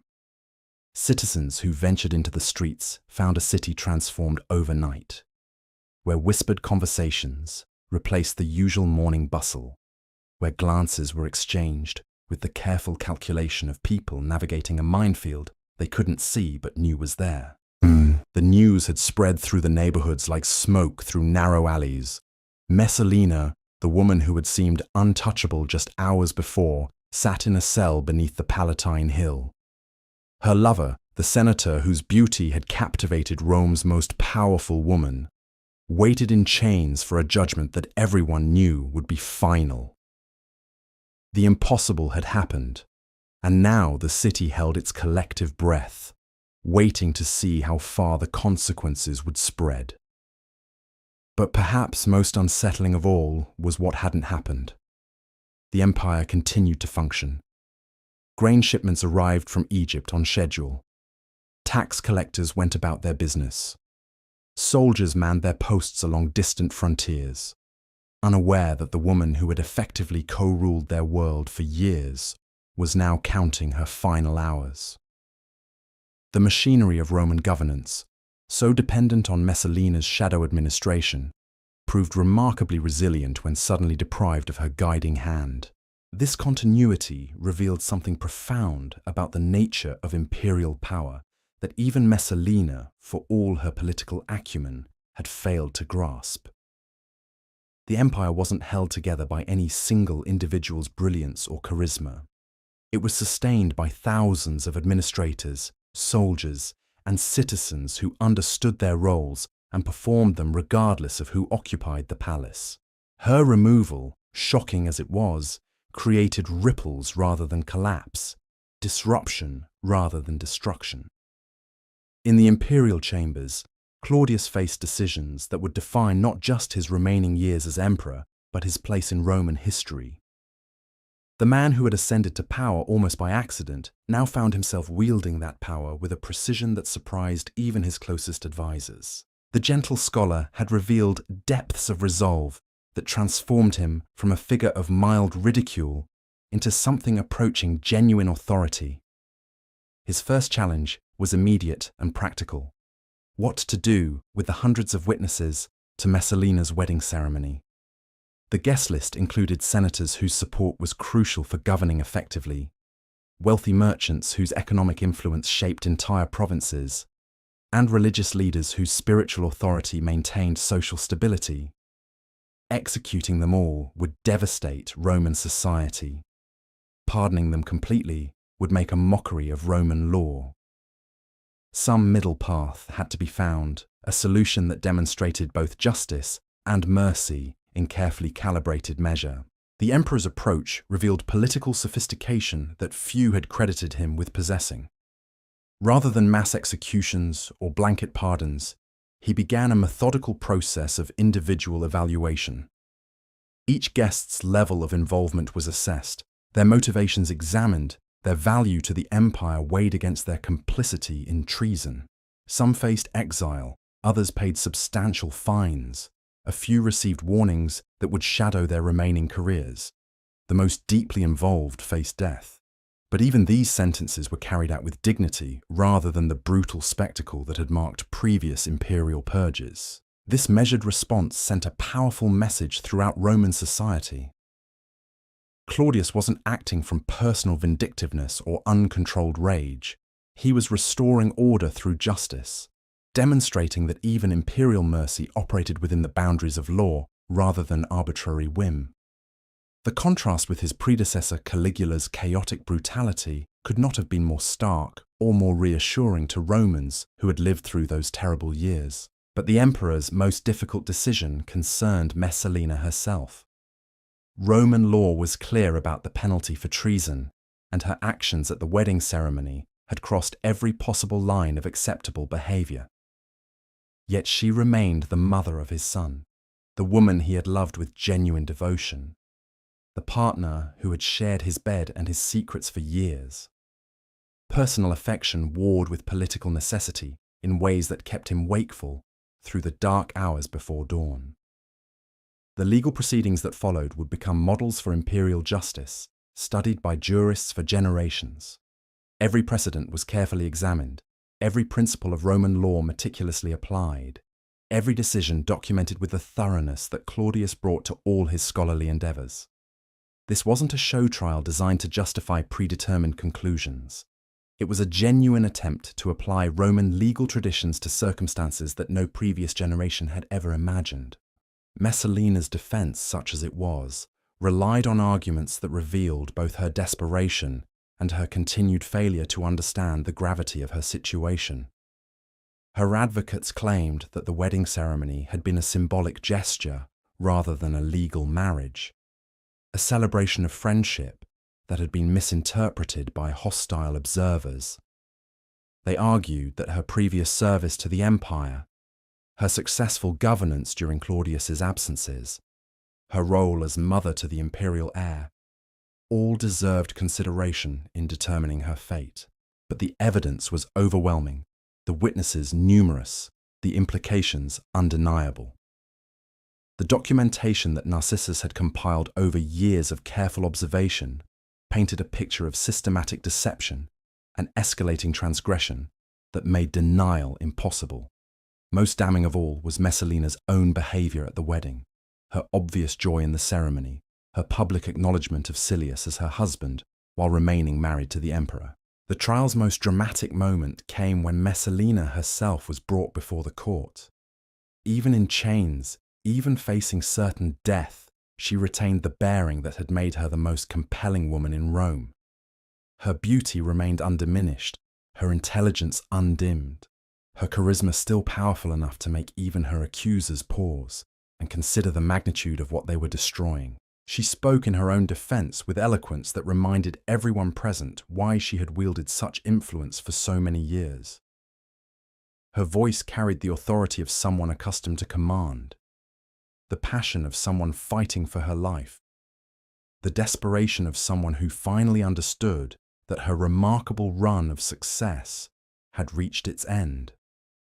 She didn't deny the facts of her case, but attempted to reframe them, to present her actions as service to Rome rather than betrayal of it. Her argument was sophisticated, almost compelling in its audacity. She claimed that her marriage to Silius had been motivated by political necessity rather than personal desire. Claudius was aging, she argued, and the succession needed to be secured through alliances that would ensure stability after his death. Her relationship with Silius represented an attempt to bind the old senatorial families to the imperial cause, creating unity through marriage rather than division through suspicion. Furthermore, she contended that her administrative activities during Claudius's absences had been essential for maintaining imperial effectiveness. The empire was too vast, too complex for any single ruler to manage effectively. Her shadow government had filled crucial gaps, resolved important disputes, maintained stability in ways that formal channels could not have achieved. Rather than usurping authority, she had been exercising it on behalf of an emperor too busy with other responsibilities to handle every detail personally. Most provocatively, she suggested that her actions had actually strengthened rather than weakened imperial power. By demonstrating that capable women could contribute to governance, by showing that marriage alliances could serve political purposes, by proving that unconventional approaches could yield effective results, she had expanded the toolkit available to future emperors. Her innovations, rather than threatening traditional structures, had enhanced them by revealing new possibilities for imperial administration.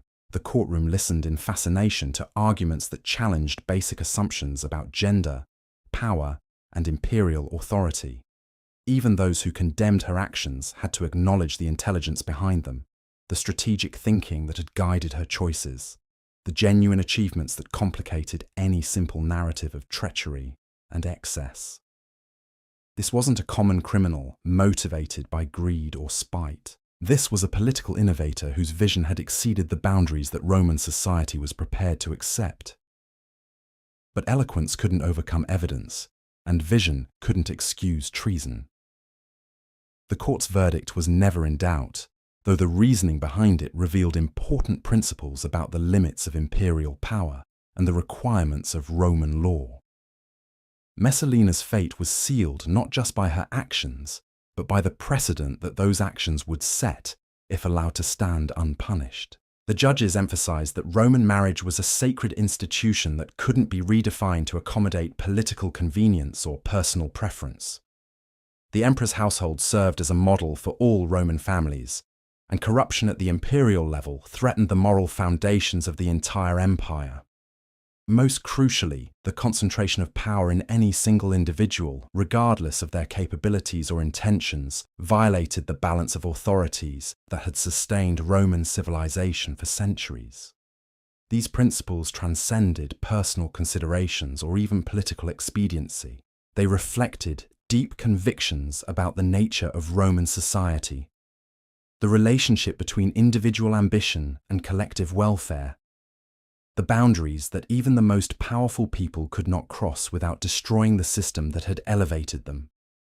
Messalina's punishment would serve not just as retribution for her specific crimes, but as a warning to future generations about the consequences of exceeding those boundaries. The sentence, when it came, surprised no one who understood Roman law, but its implementation revealed Claudius's continued struggle between justice and mercy. Death was inevitable, but the emperor granted his wife the dignity of choosing her manner of departure. She could face execution with the courage expected of a Roman noble, or she could take her own life in privacy, sparing herself and her family the public spectacle of imperial retribution. This final gesture of consideration reflected the complex emotions that continued to war within Claudius.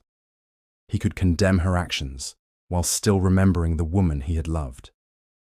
He could uphold Roman law while acknowledging the genuine feelings that had once bound them together.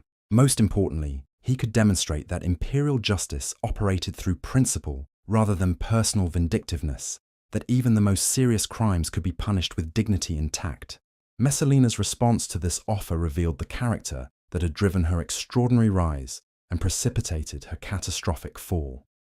She rejected the opportunity for private suicide, choosing instead to face death publicly, defiantly, in a manner that would force Rome to confront the full implications of what they were destroying.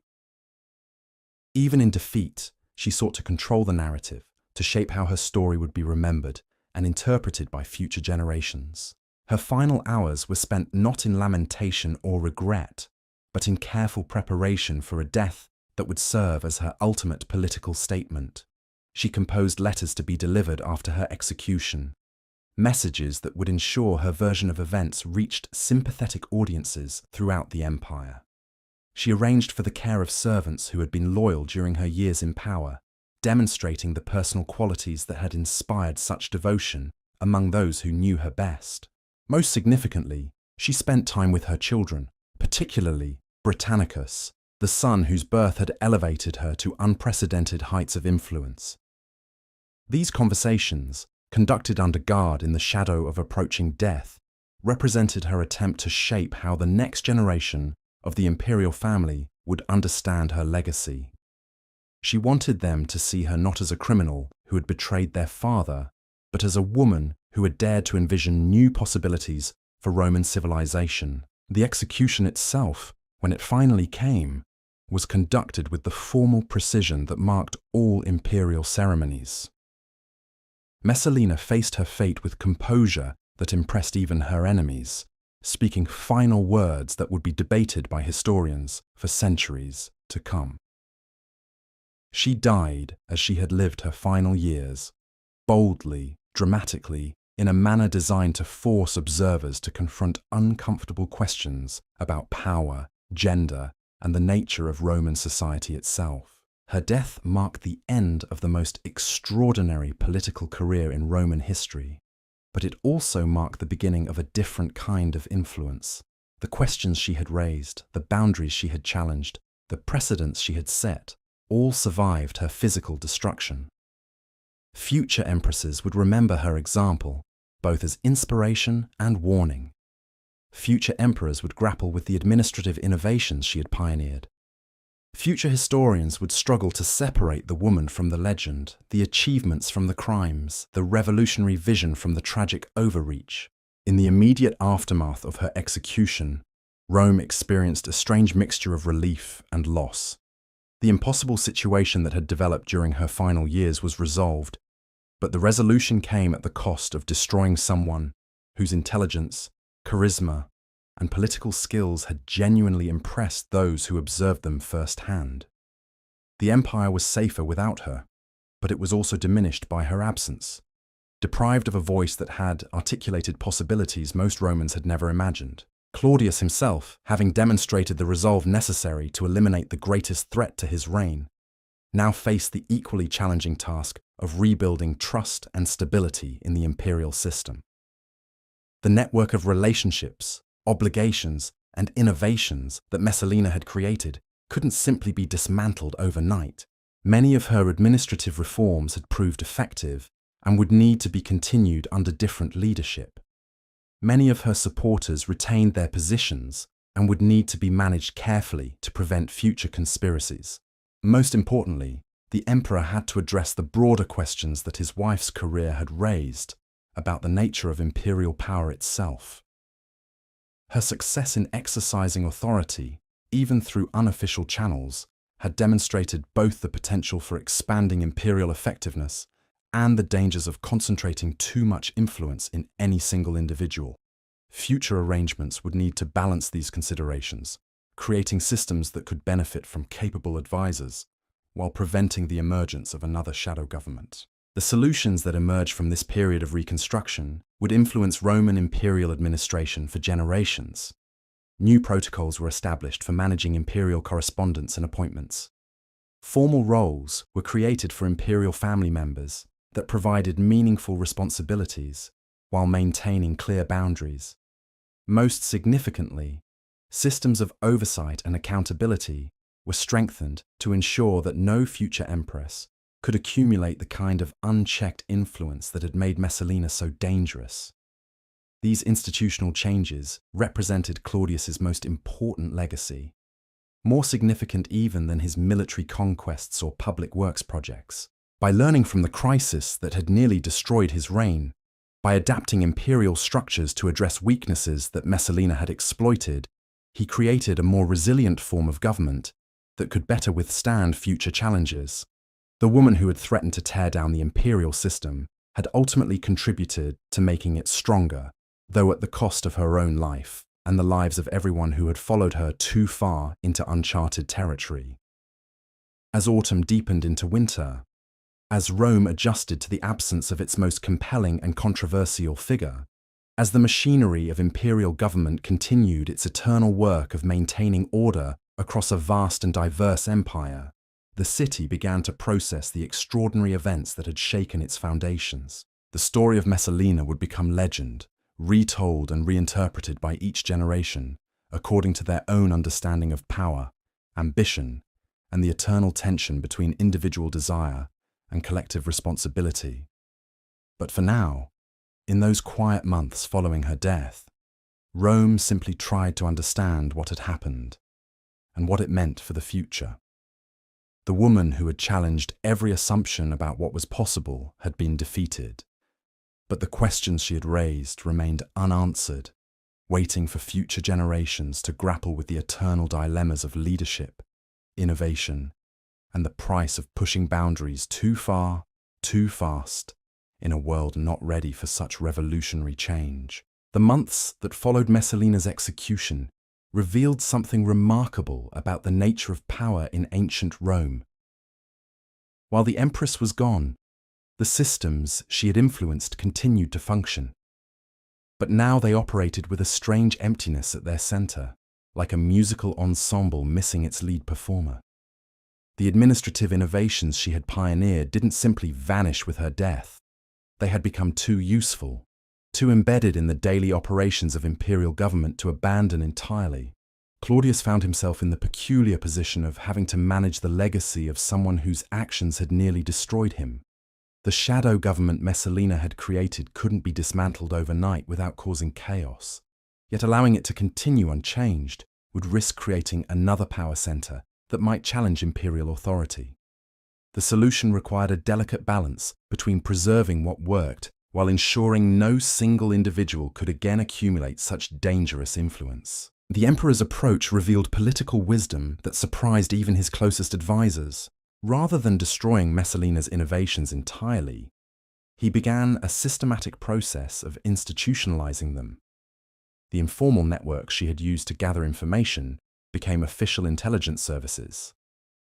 The personal relationships she had cultivated with provincial governors were transformed into formal diplomatic channels.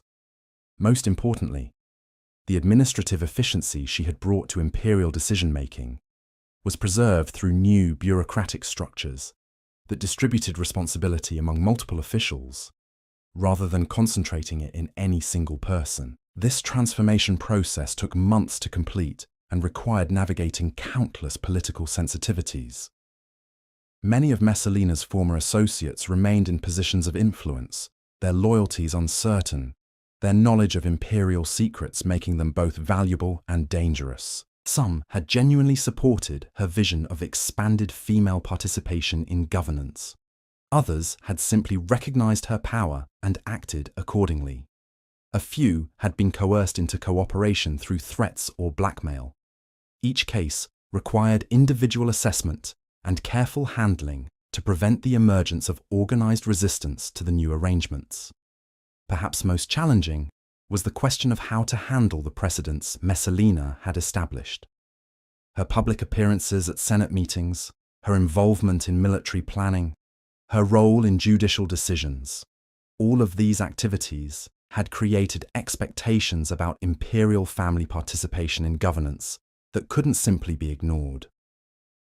Future empresses would naturally compare their roles to hers, potentially creating pressure for similar levels of involvement that might prove equally destabilizing. The solution Claudius developed was characteristically scholarly in its attention to historical precedent and legal principle. He commissioned a comprehensive review of Roman traditions regarding women's roles in public life, seeking examples from the Republic and early Empire that might provide guidance for future arrangements.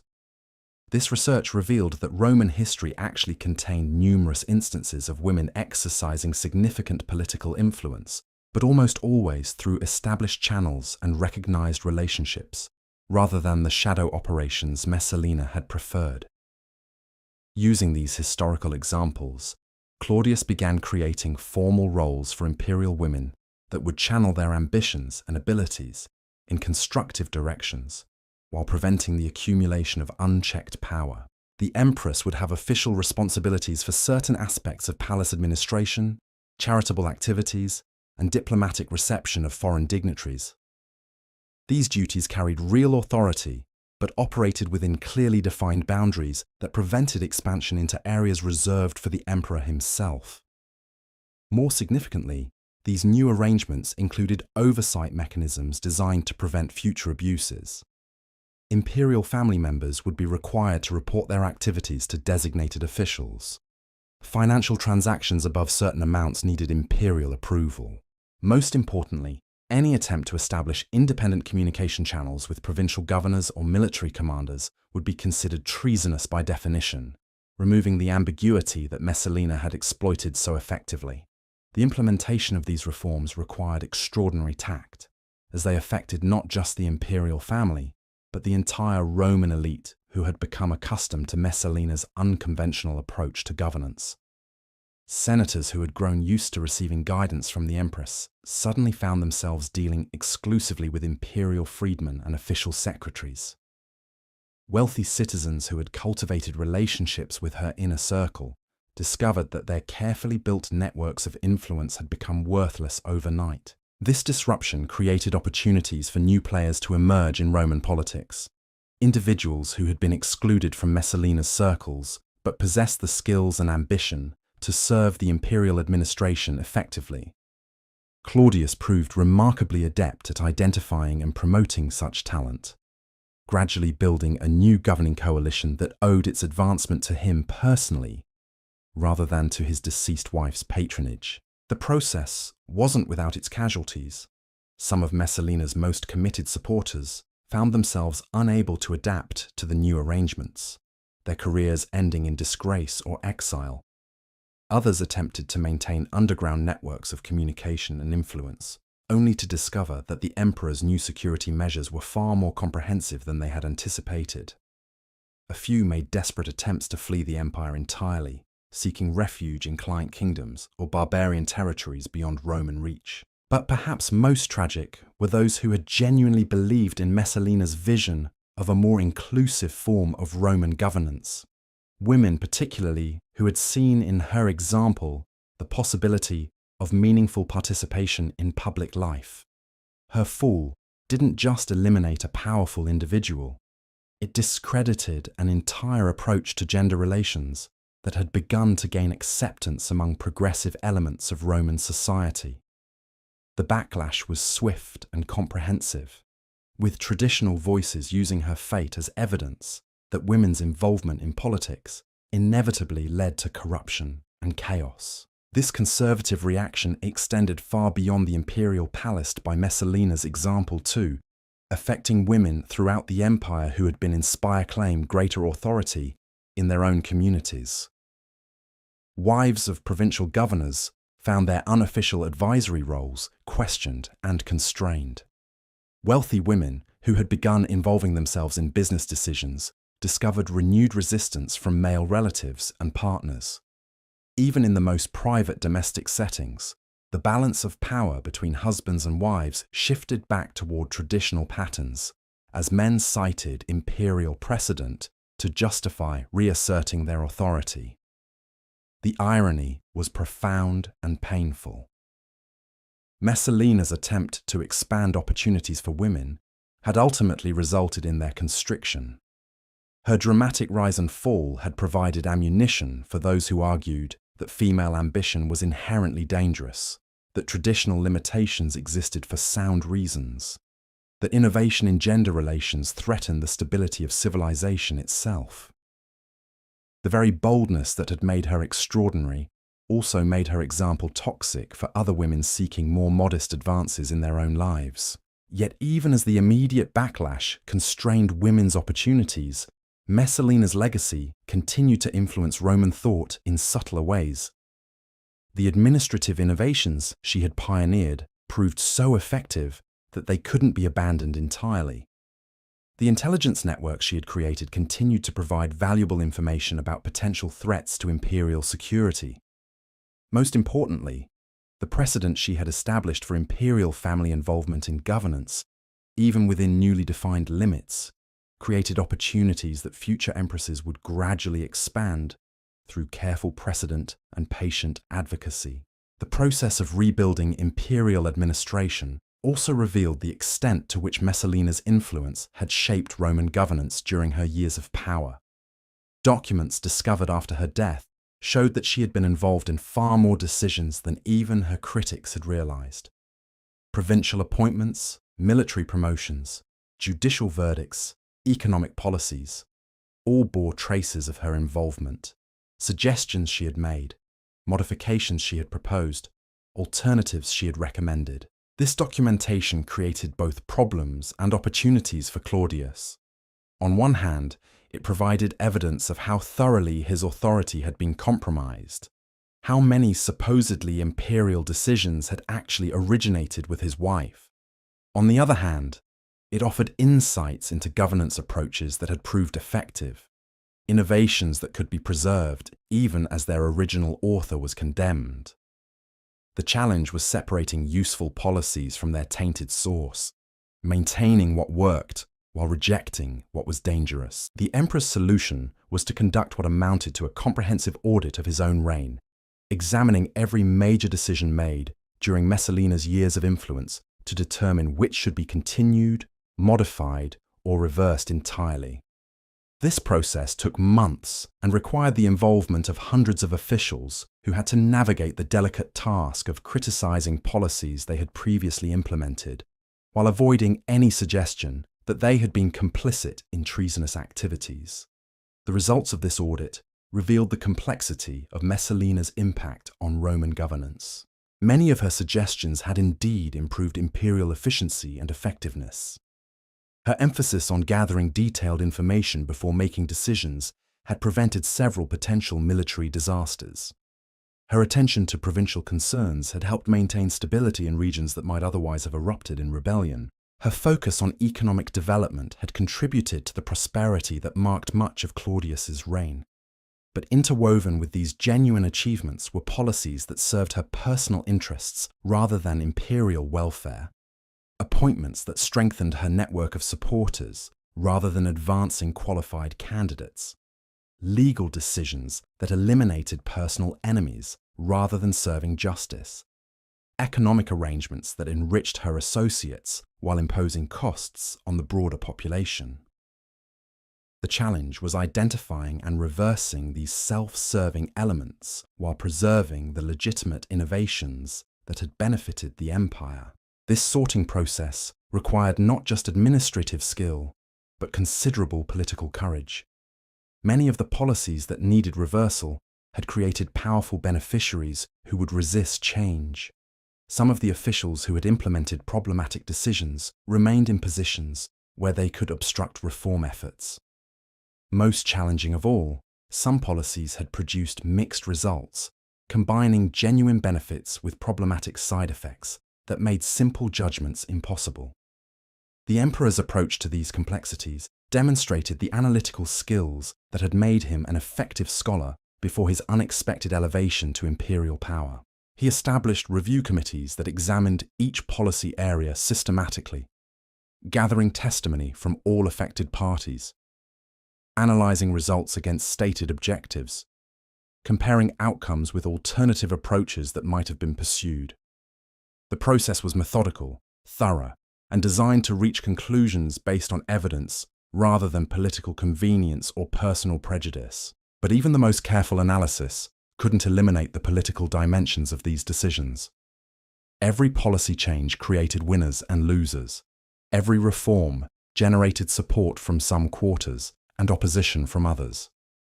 Claudius found himself navigating factional conflicts that had been suppressed during Messalina's dominance, but now emerged with renewed intensity as different groups competed to shape the post-Messalina imperial system. The resolution of these conflicts required all the diplomatic skills Claudius could muster. Along with some he had to develop through trial and error. He learned to build coalitions that could support necessary changes, while minimizing organized resistance. He discovered the importance of timing, introducing controversial reforms when political circumstances were most favorable, and delaying others until opposition could be reduced through negotiation or compromise. Most importantly, he developed the ability to frame policy changes in terms of returning to traditional Roman values, rather than rejecting his wife's innovations, making reform seem conservative rather than radical. This rhetorical strategy proved crucial for maintaining stability during the transition period. By emphasizing continuity with Republican traditions and early imperial precedents, Claudius could implement significant changes while avoiding the appearance of dramatic policy reversals that might have suggested weakness or uncertainty. The emperor, who had been mocked for his scholarly interests, now found those very qualities essential for legitimizing necessary reforms through careful attention to historical precedent and legal principle. The success of this approach gradually restored confidence in imperial governance among Romans who had been unsettled by the unprecedented arrangements of Messalina's era. Traditional senators appreciated the return to more familiar procedures and relationships. Provincial administrators welcomed clarified authority structures that eliminated the confusion created by competing power centers. Even common citizens benefited from improved consistency in policy implementation, as the informal networks that had sometimes subverted official decisions were replaced by more predictable institutional arrangements. But perhaps most significantly, the careful manner in which these transitions were managed helped prevent the kind of violent upheaval that had often accompanied major political changes in Roman history. By preserving what worked while reforming what was problematic, by respecting legitimate interests while eliminating abusive practices, by maintaining stability while implementing necessary changes, Claudius demonstrated that even dramatic political crises could be resolved through patient, methodical governance rather than purges and executions. This example would influence Roman imperial practice for generations, establishing precedents for managing transitions that future emperors would adapt to their own circumstances. The institutional arrangements developed during this period created more resilient systems of governance that could better withstand future challenges while maintaining the flexibility needed to respond to changing conditions throughout the vast Roman Empire. As winter gave way to spring, as the immediate crisis of Messalina's fall receded into memory, as new patterns of imperial administration became established routine, Rome began to process the deeper implications of what had occurred. The woman who had challenged every assumption about female capability and imperial authority was gone, but the questions she had raised about power, gender, and governance would continue to influence Roman thought for centuries to come. Her story became a cautionary tale told to young women about the dangers of ambition unchecked by wisdom, but it also served as proof that women could excel in political leadership when given the opportunity. Her administrative innovations were condemned as examples of improper female interference in masculine domains, but they were also quietly adopted and continued by officials who recognized their practical value. Her fate was cited as evidence that traditional limitations existed for sound reasons, but it also demonstrated that those limitations could be transcended by individuals with sufficient intelligence, determination, and skill. The complexity of this legacy reflected the complexity of Messalina herself, a figure who defied simple categorization as either hero or villain, visionary or destroyer, victim or perpetrator.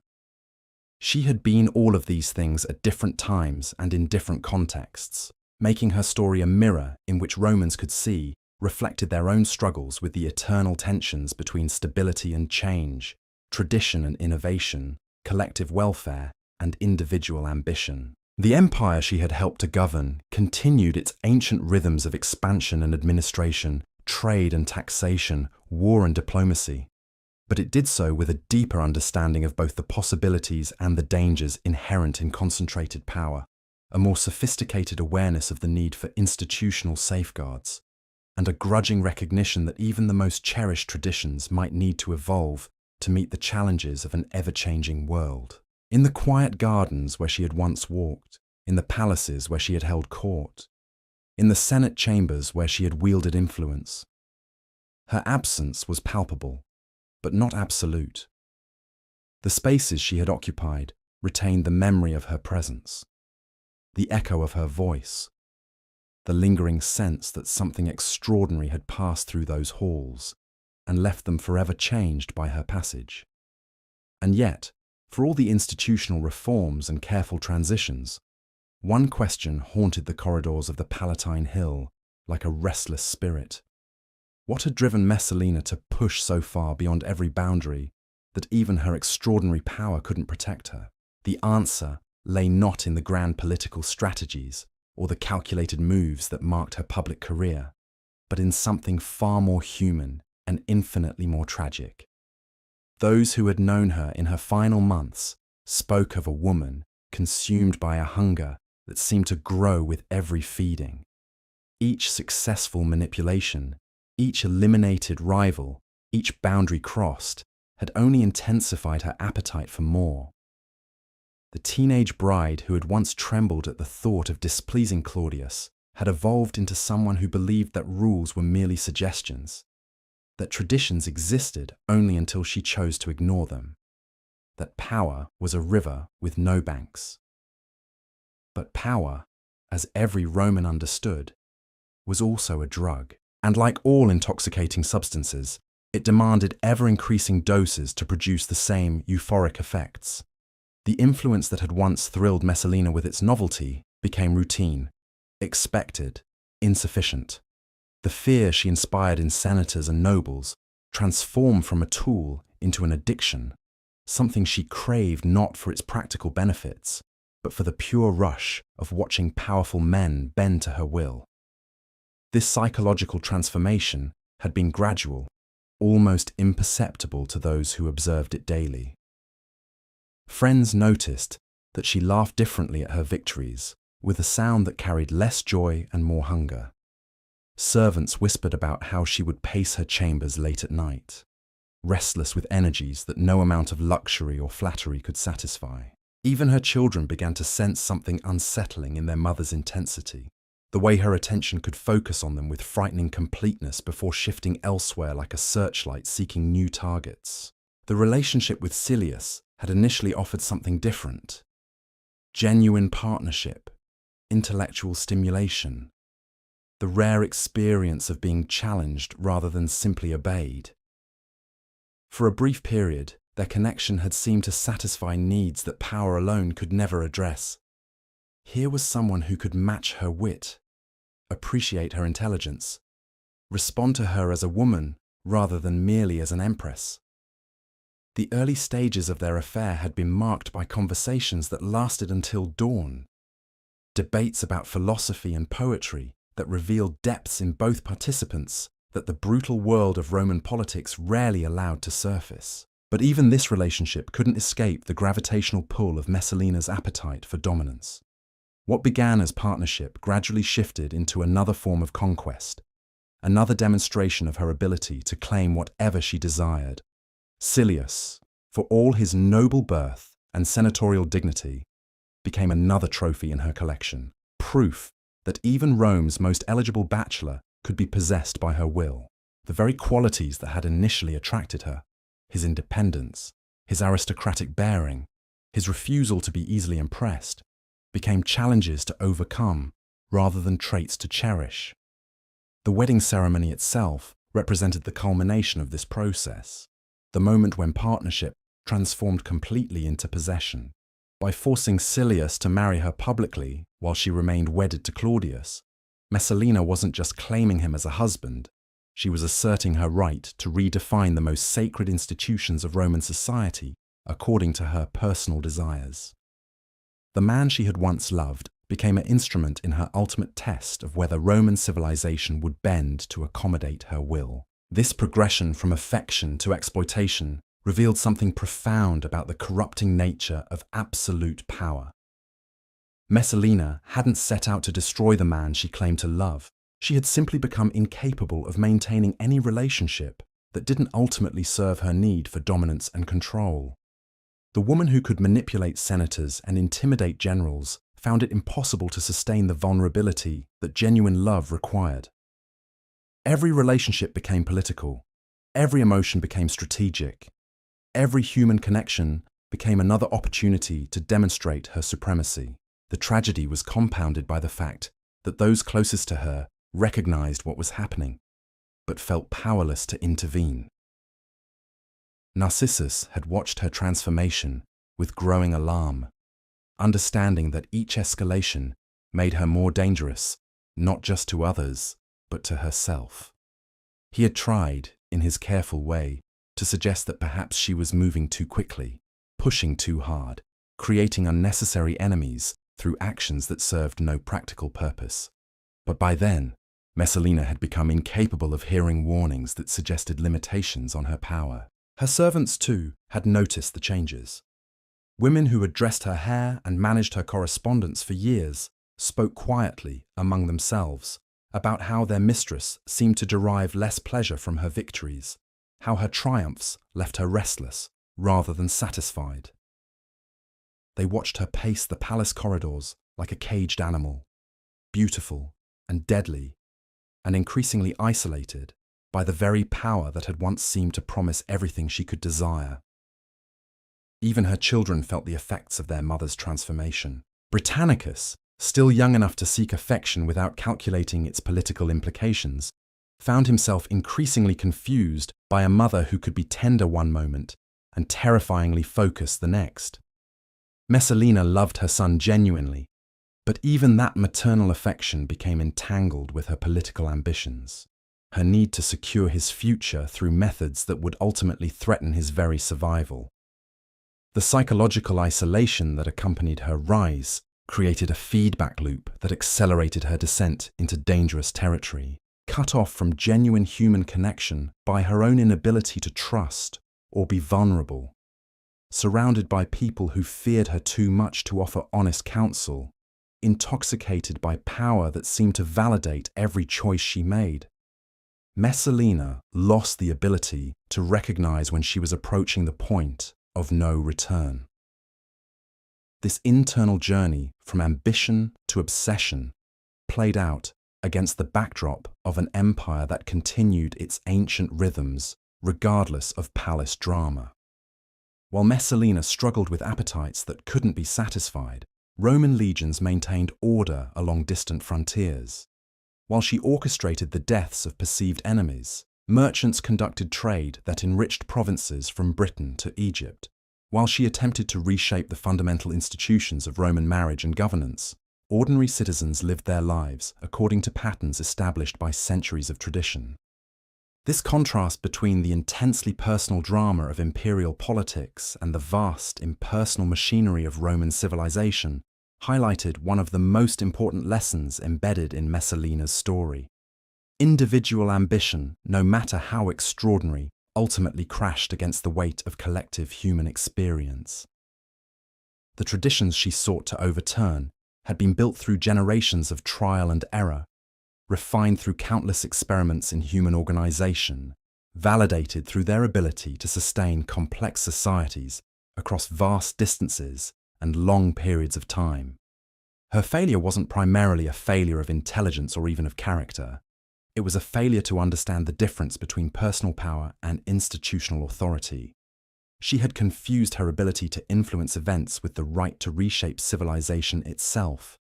The woman who could eliminate senators and manipulate emperors discovered too late that some boundaries existed not as arbitrary restrictions, but as essential foundations that couldn't be removed without causing the entire structure to collapse. This realization came to her only in her final hours, as she faced the consequences of choices that had seemed inevitable at the time she made them. The woman who had believed herself capable of transcending every limitation found herself reduced to the same mortality that claimed all Romans regardless of their power or achievements. The Empress, who had redefined the possible, discovered that possibility itself had limits that even her remarkable will couldn't overcome. But perhaps the most poignant aspect of her final moments was the recognition that flickered across her features as she faced execution. Not regret for her ambitions or shame at her transgressions, but a kind of bewildered surprise that the rules had applied to her after all. She had lived so long in the rarefied atmosphere of absolute power that the return to ordinary human vulnerability came as a shock rather than an expected consequence. The witnesses to her death would remember that expression for years afterward, the way understanding dawned across her face like sunlight breaking through clouds. Here was someone who had spent years believing that intelligence, beauty, and determination could overcome any obstacle, discovering in her final moments that some forces were stronger than individual will. The empire she had sought to remake according to her vision would continue long after her voice was silenced, shaped by currents far deeper and more persistent than any single person could redirect. Her execution, conducted with the formal dignity that Roman law required, became a ritual of restoration as much as punishment. By enforcing the ultimate penalty against someone who had seemed untouchable, the imperial system demonstrated its own resilience, its ability to maintain essential boundaries even when challenged by the most extraordinary individuals. The ceremony itself, witnessed by officials who had once trembled at her displeasure, served notice that Roman civilization would endure regardless of who rose or fell within its structures. Yet even as Messalina's death restored a certain equilibrium to imperial politics, it also marked the end of an era that had briefly expanded the boundaries of what Romans considered possible. Her administrative innovations, her political networks, her demonstration that women could excel in governance, all of these contributions survived her physical destruction, embedded in the institutional memory of an empire that learned from every crisis it survived. The months that followed her execution saw a gradual return to more traditional patterns of imperial administration, but they were traditional patterns informed by lessons learned during her extraordinary career. Future empresses would operate within clearer boundaries, but those boundaries encompassed roles and responsibilities that had been unimaginable before Messalina demonstrated their possibility. The woman who had pushed too far too fast had nonetheless moved the frontier of the possible to territory that could never be completely abandoned. This complex legacy, part cautionary tale, part inspiration, part institutional reform, reflected the fundamental ambiguity that surrounded all exercises of power in the Roman world. The same qualities that made someone capable of great achievements also made them capable of great destruction. The same ambition that drove beneficial innovations could also lead to catastrophic overreach. The same intelligence that solved complex problems could also devise elaborate schemes for personal advancement at the expense of collective welfare.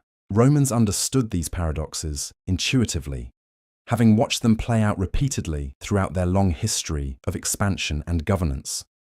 They knew that power attracted both the best and worst human impulses, that authority could ennoble or corrupt depending on the character of those who wielded it, that the same individual could serve as both savior and destroyer at different points in their career. Messalina's story fit perfectly into this tradition of moral complexity, offering no simple lessons, but plenty of material for reflection on the eternal dilemmas of leadership and authority. As winter deepened and Rome settled into the rhythms that would define the remainder of Claudius's reign, the emperor himself grappled with emotions and insights that would shape his approach to governance for his remaining years. The man who had trusted completely discovered the necessity of verification. The scholar who had preferred theoretical solutions learned to appreciate practical safeguards.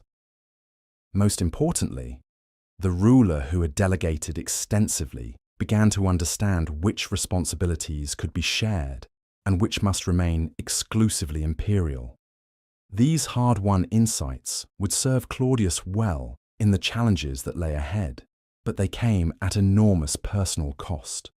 The marriage that had begun with genuine affection and mutual respect had ended in betrayal and execution. The partnership that had promised to combine his scholarly approach with her political instincts had devolved into a shadow government that threatened the very foundations of imperial authority.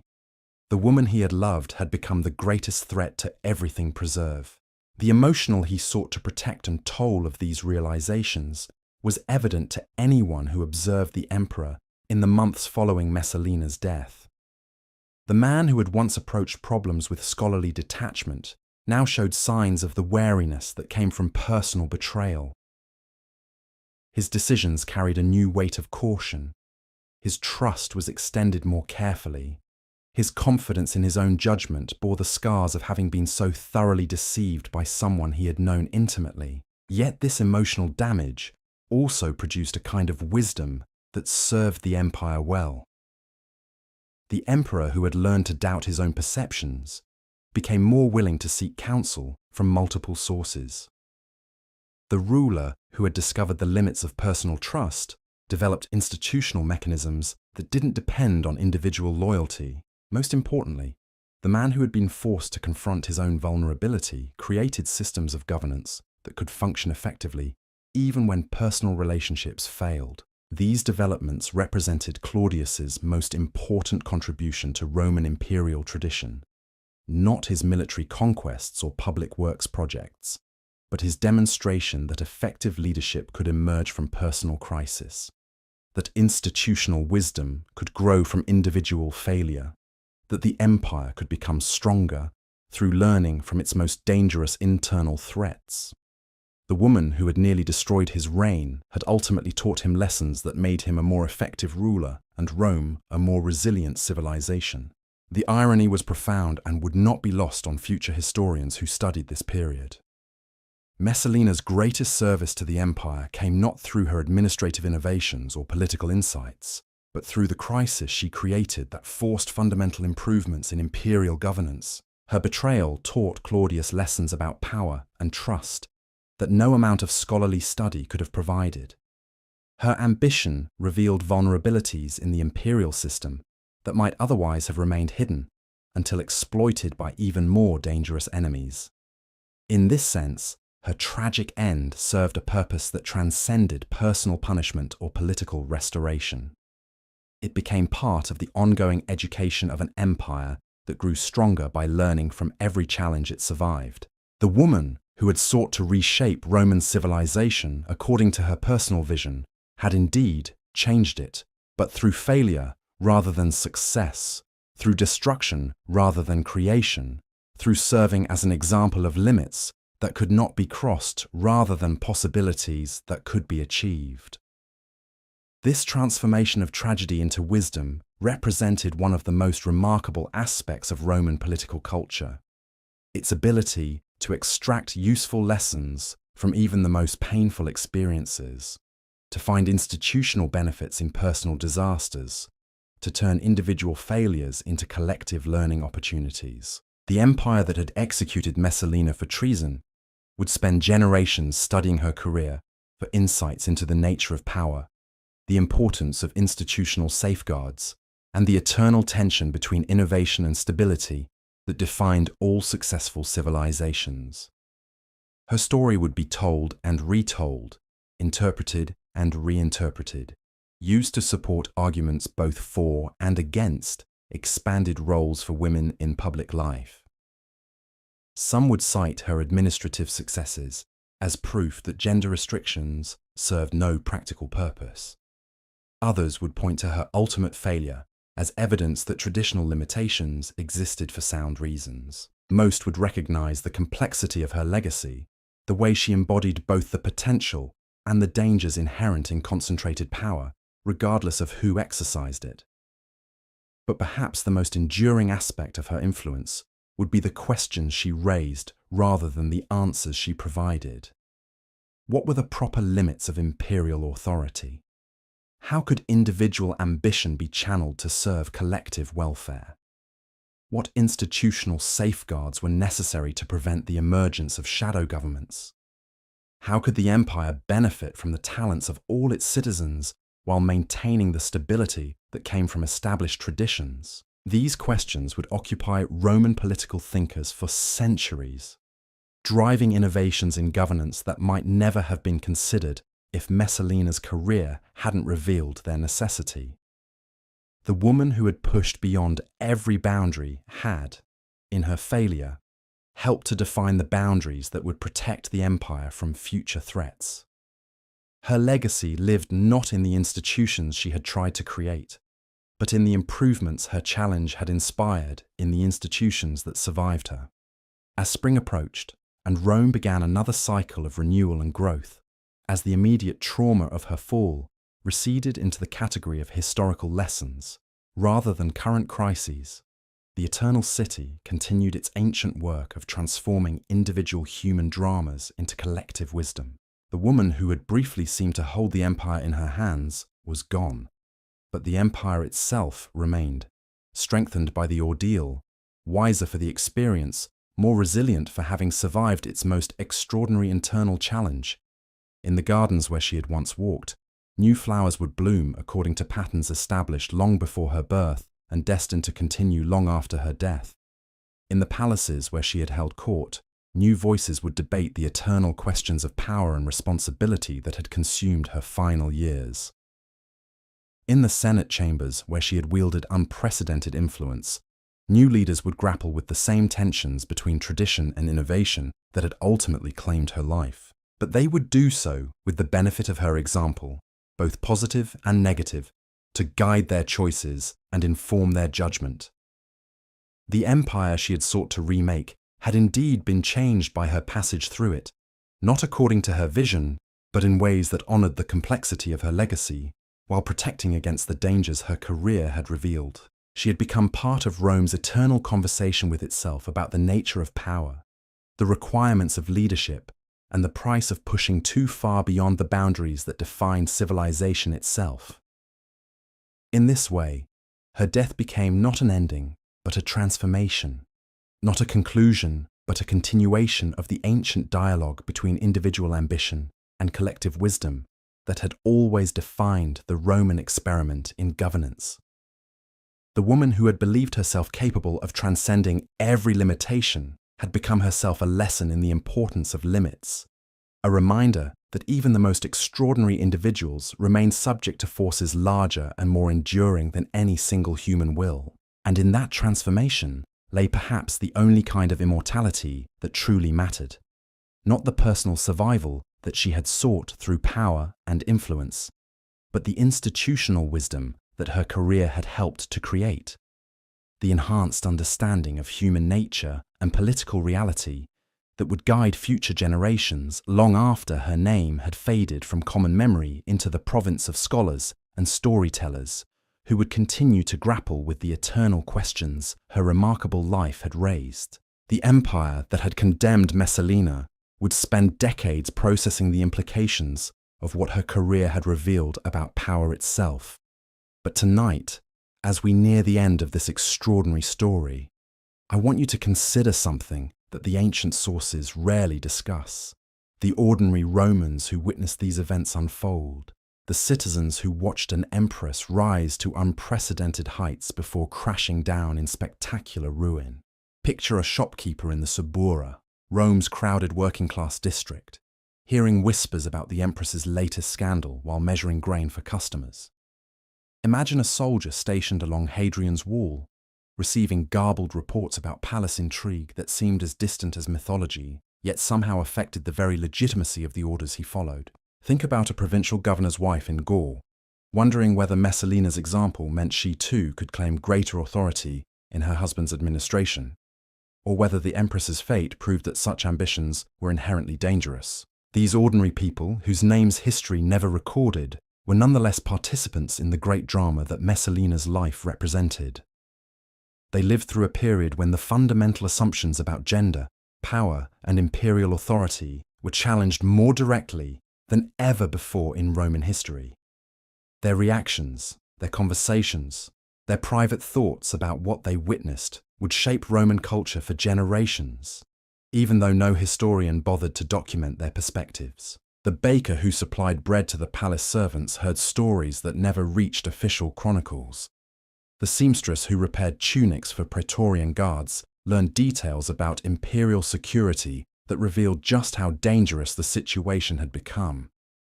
The teachers who instructed the children of senators absorbed their students' innocent repetitions of conversations overheard in wealthy households, gaining insights into how Rome's elite really viewed their empress's unprecedented behavior. What emerges from these forgotten voices is a picture of a society in genuine uncertainty about what kind of future they were witnessing being born. Messalina's career had shown that a woman could govern effectively, that traditional gender roles might be more flexible than anyone had previously imagined, that the empire itself could function under arrangements that would have been unthinkable to their ancestors. But her downfall demonstrated with equal clarity that such innovations carried enormous risks, that pushing too far beyond established boundaries could destroy even the most powerful individuals. This tension between possibility and danger created a kind of collective anxiety that permeated Roman society during her final months. Citizens found themselves caught between admiration for her achievements and fear of where her ambitions might ultimately lead. They recognized her intelligence and effectiveness, while questioning whether such qualities in a woman might somehow threaten the natural order that had sustained their civilization for centuries. The psychological impact of this uncertainty cannot be overstated. Romans prided themselves on living in a rational, ordered society where laws and traditions provided clear guidance for behavior. Messalina's career had introduced an element of unpredictability that made everyone, from senators to slaves, wonder whether the rules they had always followed might suddenly change without warning. Her ability to eliminate enemies, reward supporters, and reshape policies according to her personal judgment created an atmosphere where traditional protection seemed inadequate, and familiar relationships carried new dangers. This social tension reached its peak during the weeks leading up to her wedding to Silius, when even common citizens could sense that something unprecedented was building. Market conversations carried an undercurrent of nervous excitement, as if people were watching a magnificent building being constructed on a foundation they suspected might not be strong enough to support it. Everyone wanted to witness history in the making, but few were confident about what kind of history they were actually seeing unfold. The wedding itself became a test case for Roman society's capacity to absorb revolutionary change. Those who attended weren't just witnessing a marriage ceremony, they were participating in an experiment to determine whether Roman civilization could expand to accommodate entirely new forms of relationship and authority. The guest list represented a cross-section of imperial society, from ancient senatorial families to newly wealthy merchants, from traditional religious authorities to innovative legal scholars who saw in Messalina's actions the seeds of beneficial reforms. But the very audacity of what they were witnessing also created its own opposition. For every Roman who saw potential in Messalina's innovations, another saw threat to everything they valued about their way of life. Traditional families worried about the example she was setting for their daughters. Conservative religious leaders feared that her violations of marriage law would anger the gods and bring divine punishment upon the entire empire. Military commanders questioned whether they could maintain discipline among troops who might begin to wonder whether all established authorities were equally subject to challenge and overthrow. This polarization of opinion created fault lines that ran through every level of Roman society. Households divided between those who admired the empress's boldness and those who condemned her recklessness. Business partnerships strained under disagreements about whether her policies helped or hurt their interests. Even religious communities split between progressive voices who saw divine inspiration in her rise and traditionalists who interpreted her success as a test of their faith in established values. The resolution of these tensions through Messalina's execution provided a kind of collective relief, but it was relief tinged with genuine regret for possibilities that would never be explored. Many Romans had been genuinely curious about what kind of society might emerge if women were granted greater roles in public life, if imperial authority could be shared more widely, if innovation were valued more highly than tradition in determining policy. Her fall answered those questions definitively, but in ways that left many citizens wondering what opportunities might have been lost along with the dangers that were averted.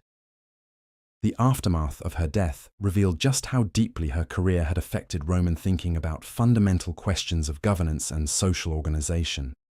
Conversations in taverns and bathhouses continued to wrestle with the implications of what they had witnessed. If a woman could govern as effectively as Messalina had demonstrated, why were such opportunities generally denied to half the population? If traditional marriage law could be violated so flagrantly by someone of sufficient power, what did that say about the supposed sacred nature of such institutions? If the emperor himself could be deceived and manipulated so thoroughly by his own wife, how could ordinary citizens trust that their leaders possessed the wisdom necessary to govern effectively? These questions had no easy answers, and their persistence in popular discourse showed that Messalina's impact extended far beyond the immediate political crisis she had created. She had introduced ideas into Roman public consciousness that would continue to influence thought and behavior long after her physical destruction. The woman who had been executed for threatening imperial stability had nonetheless succeeded in expanding the range of possibilities that Romans could imagine for their future development. Perhaps most significantly, her career had demonstrated that exceptional individuals could emerge from unexpected quarters and achieve things that had previously seemed impossible. This realization was both inspiring and terrifying for ordinary citizens, who had been raised to believe that social positions were fixed by birth, tradition, and divine will. If someone like Messalina could rise from relative obscurity to effective co-rule of the known world, what did that say about the potential that might lie dormant in anyone who possessed sufficient ambition and opportunity? This democratization of imperial possibility created new anxieties alongside new hopes. Parents found themselves wondering whether they should encourage their children to aim higher than previous generations had thought appropriate. Teachers debated whether educational curricula should be expanded to prepare students for roles that might not have existed when their own training was designed. Even slaves and freedmen began to reconsider their assumptions about the limits of their own advancement, inspired by the example of someone who had transcended every boundary through sheer force of will and intelligence. The institutional changes that Claudius implemented in response to Messalina's challenge reflected his understanding that her career had revealed genuine flaws in imperial administration that needed correction regardless of personal considerations. The shadow government she had created had proved remarkably effective in many areas, suggesting that the official structures of Roman governance were inadequate for managing an empire of such complexity and scale. Her networks of information gathering, policy coordination, and personnel management had filled gaps that formal institutions had failed to address. But incorporating these innovations into legitimate governmental structures required careful navigation of the same social tensions that had surrounded Messalina herself. Officials who recognized the practical value of her approaches had to find ways to implement them that didn't appear to endorse her treasonous methods. Senators who had benefited from her informal consultation processes needed to create formal equivalents that provided similar benefits, without threatening traditional authority structures. Most challenging of all, the emperor had to find ways to expand imperial administrative capacity without creating new opportunities for future empresses to accumulate dangerous levels of independent power. And so ends the story of Valeria Messalina, a woman who dared to rewrite the rules of an empire, only to discover that some boundaries cannot be crossed without consequence. Her rise from teenage bride to shadow empress reveals timeless truths about power's intoxicating nature and its ultimate limits. Though history remembers her fall, her legacy lives on in the questions she forced Rome to confront about leadership, innovation, and the eternal tension between individual ambition and collective wisdom. Perhaps that's her true immortality, not in the power she wielded, but in the conversations about possibility and restraint that her extraordinary life continues to inspire across the centuries.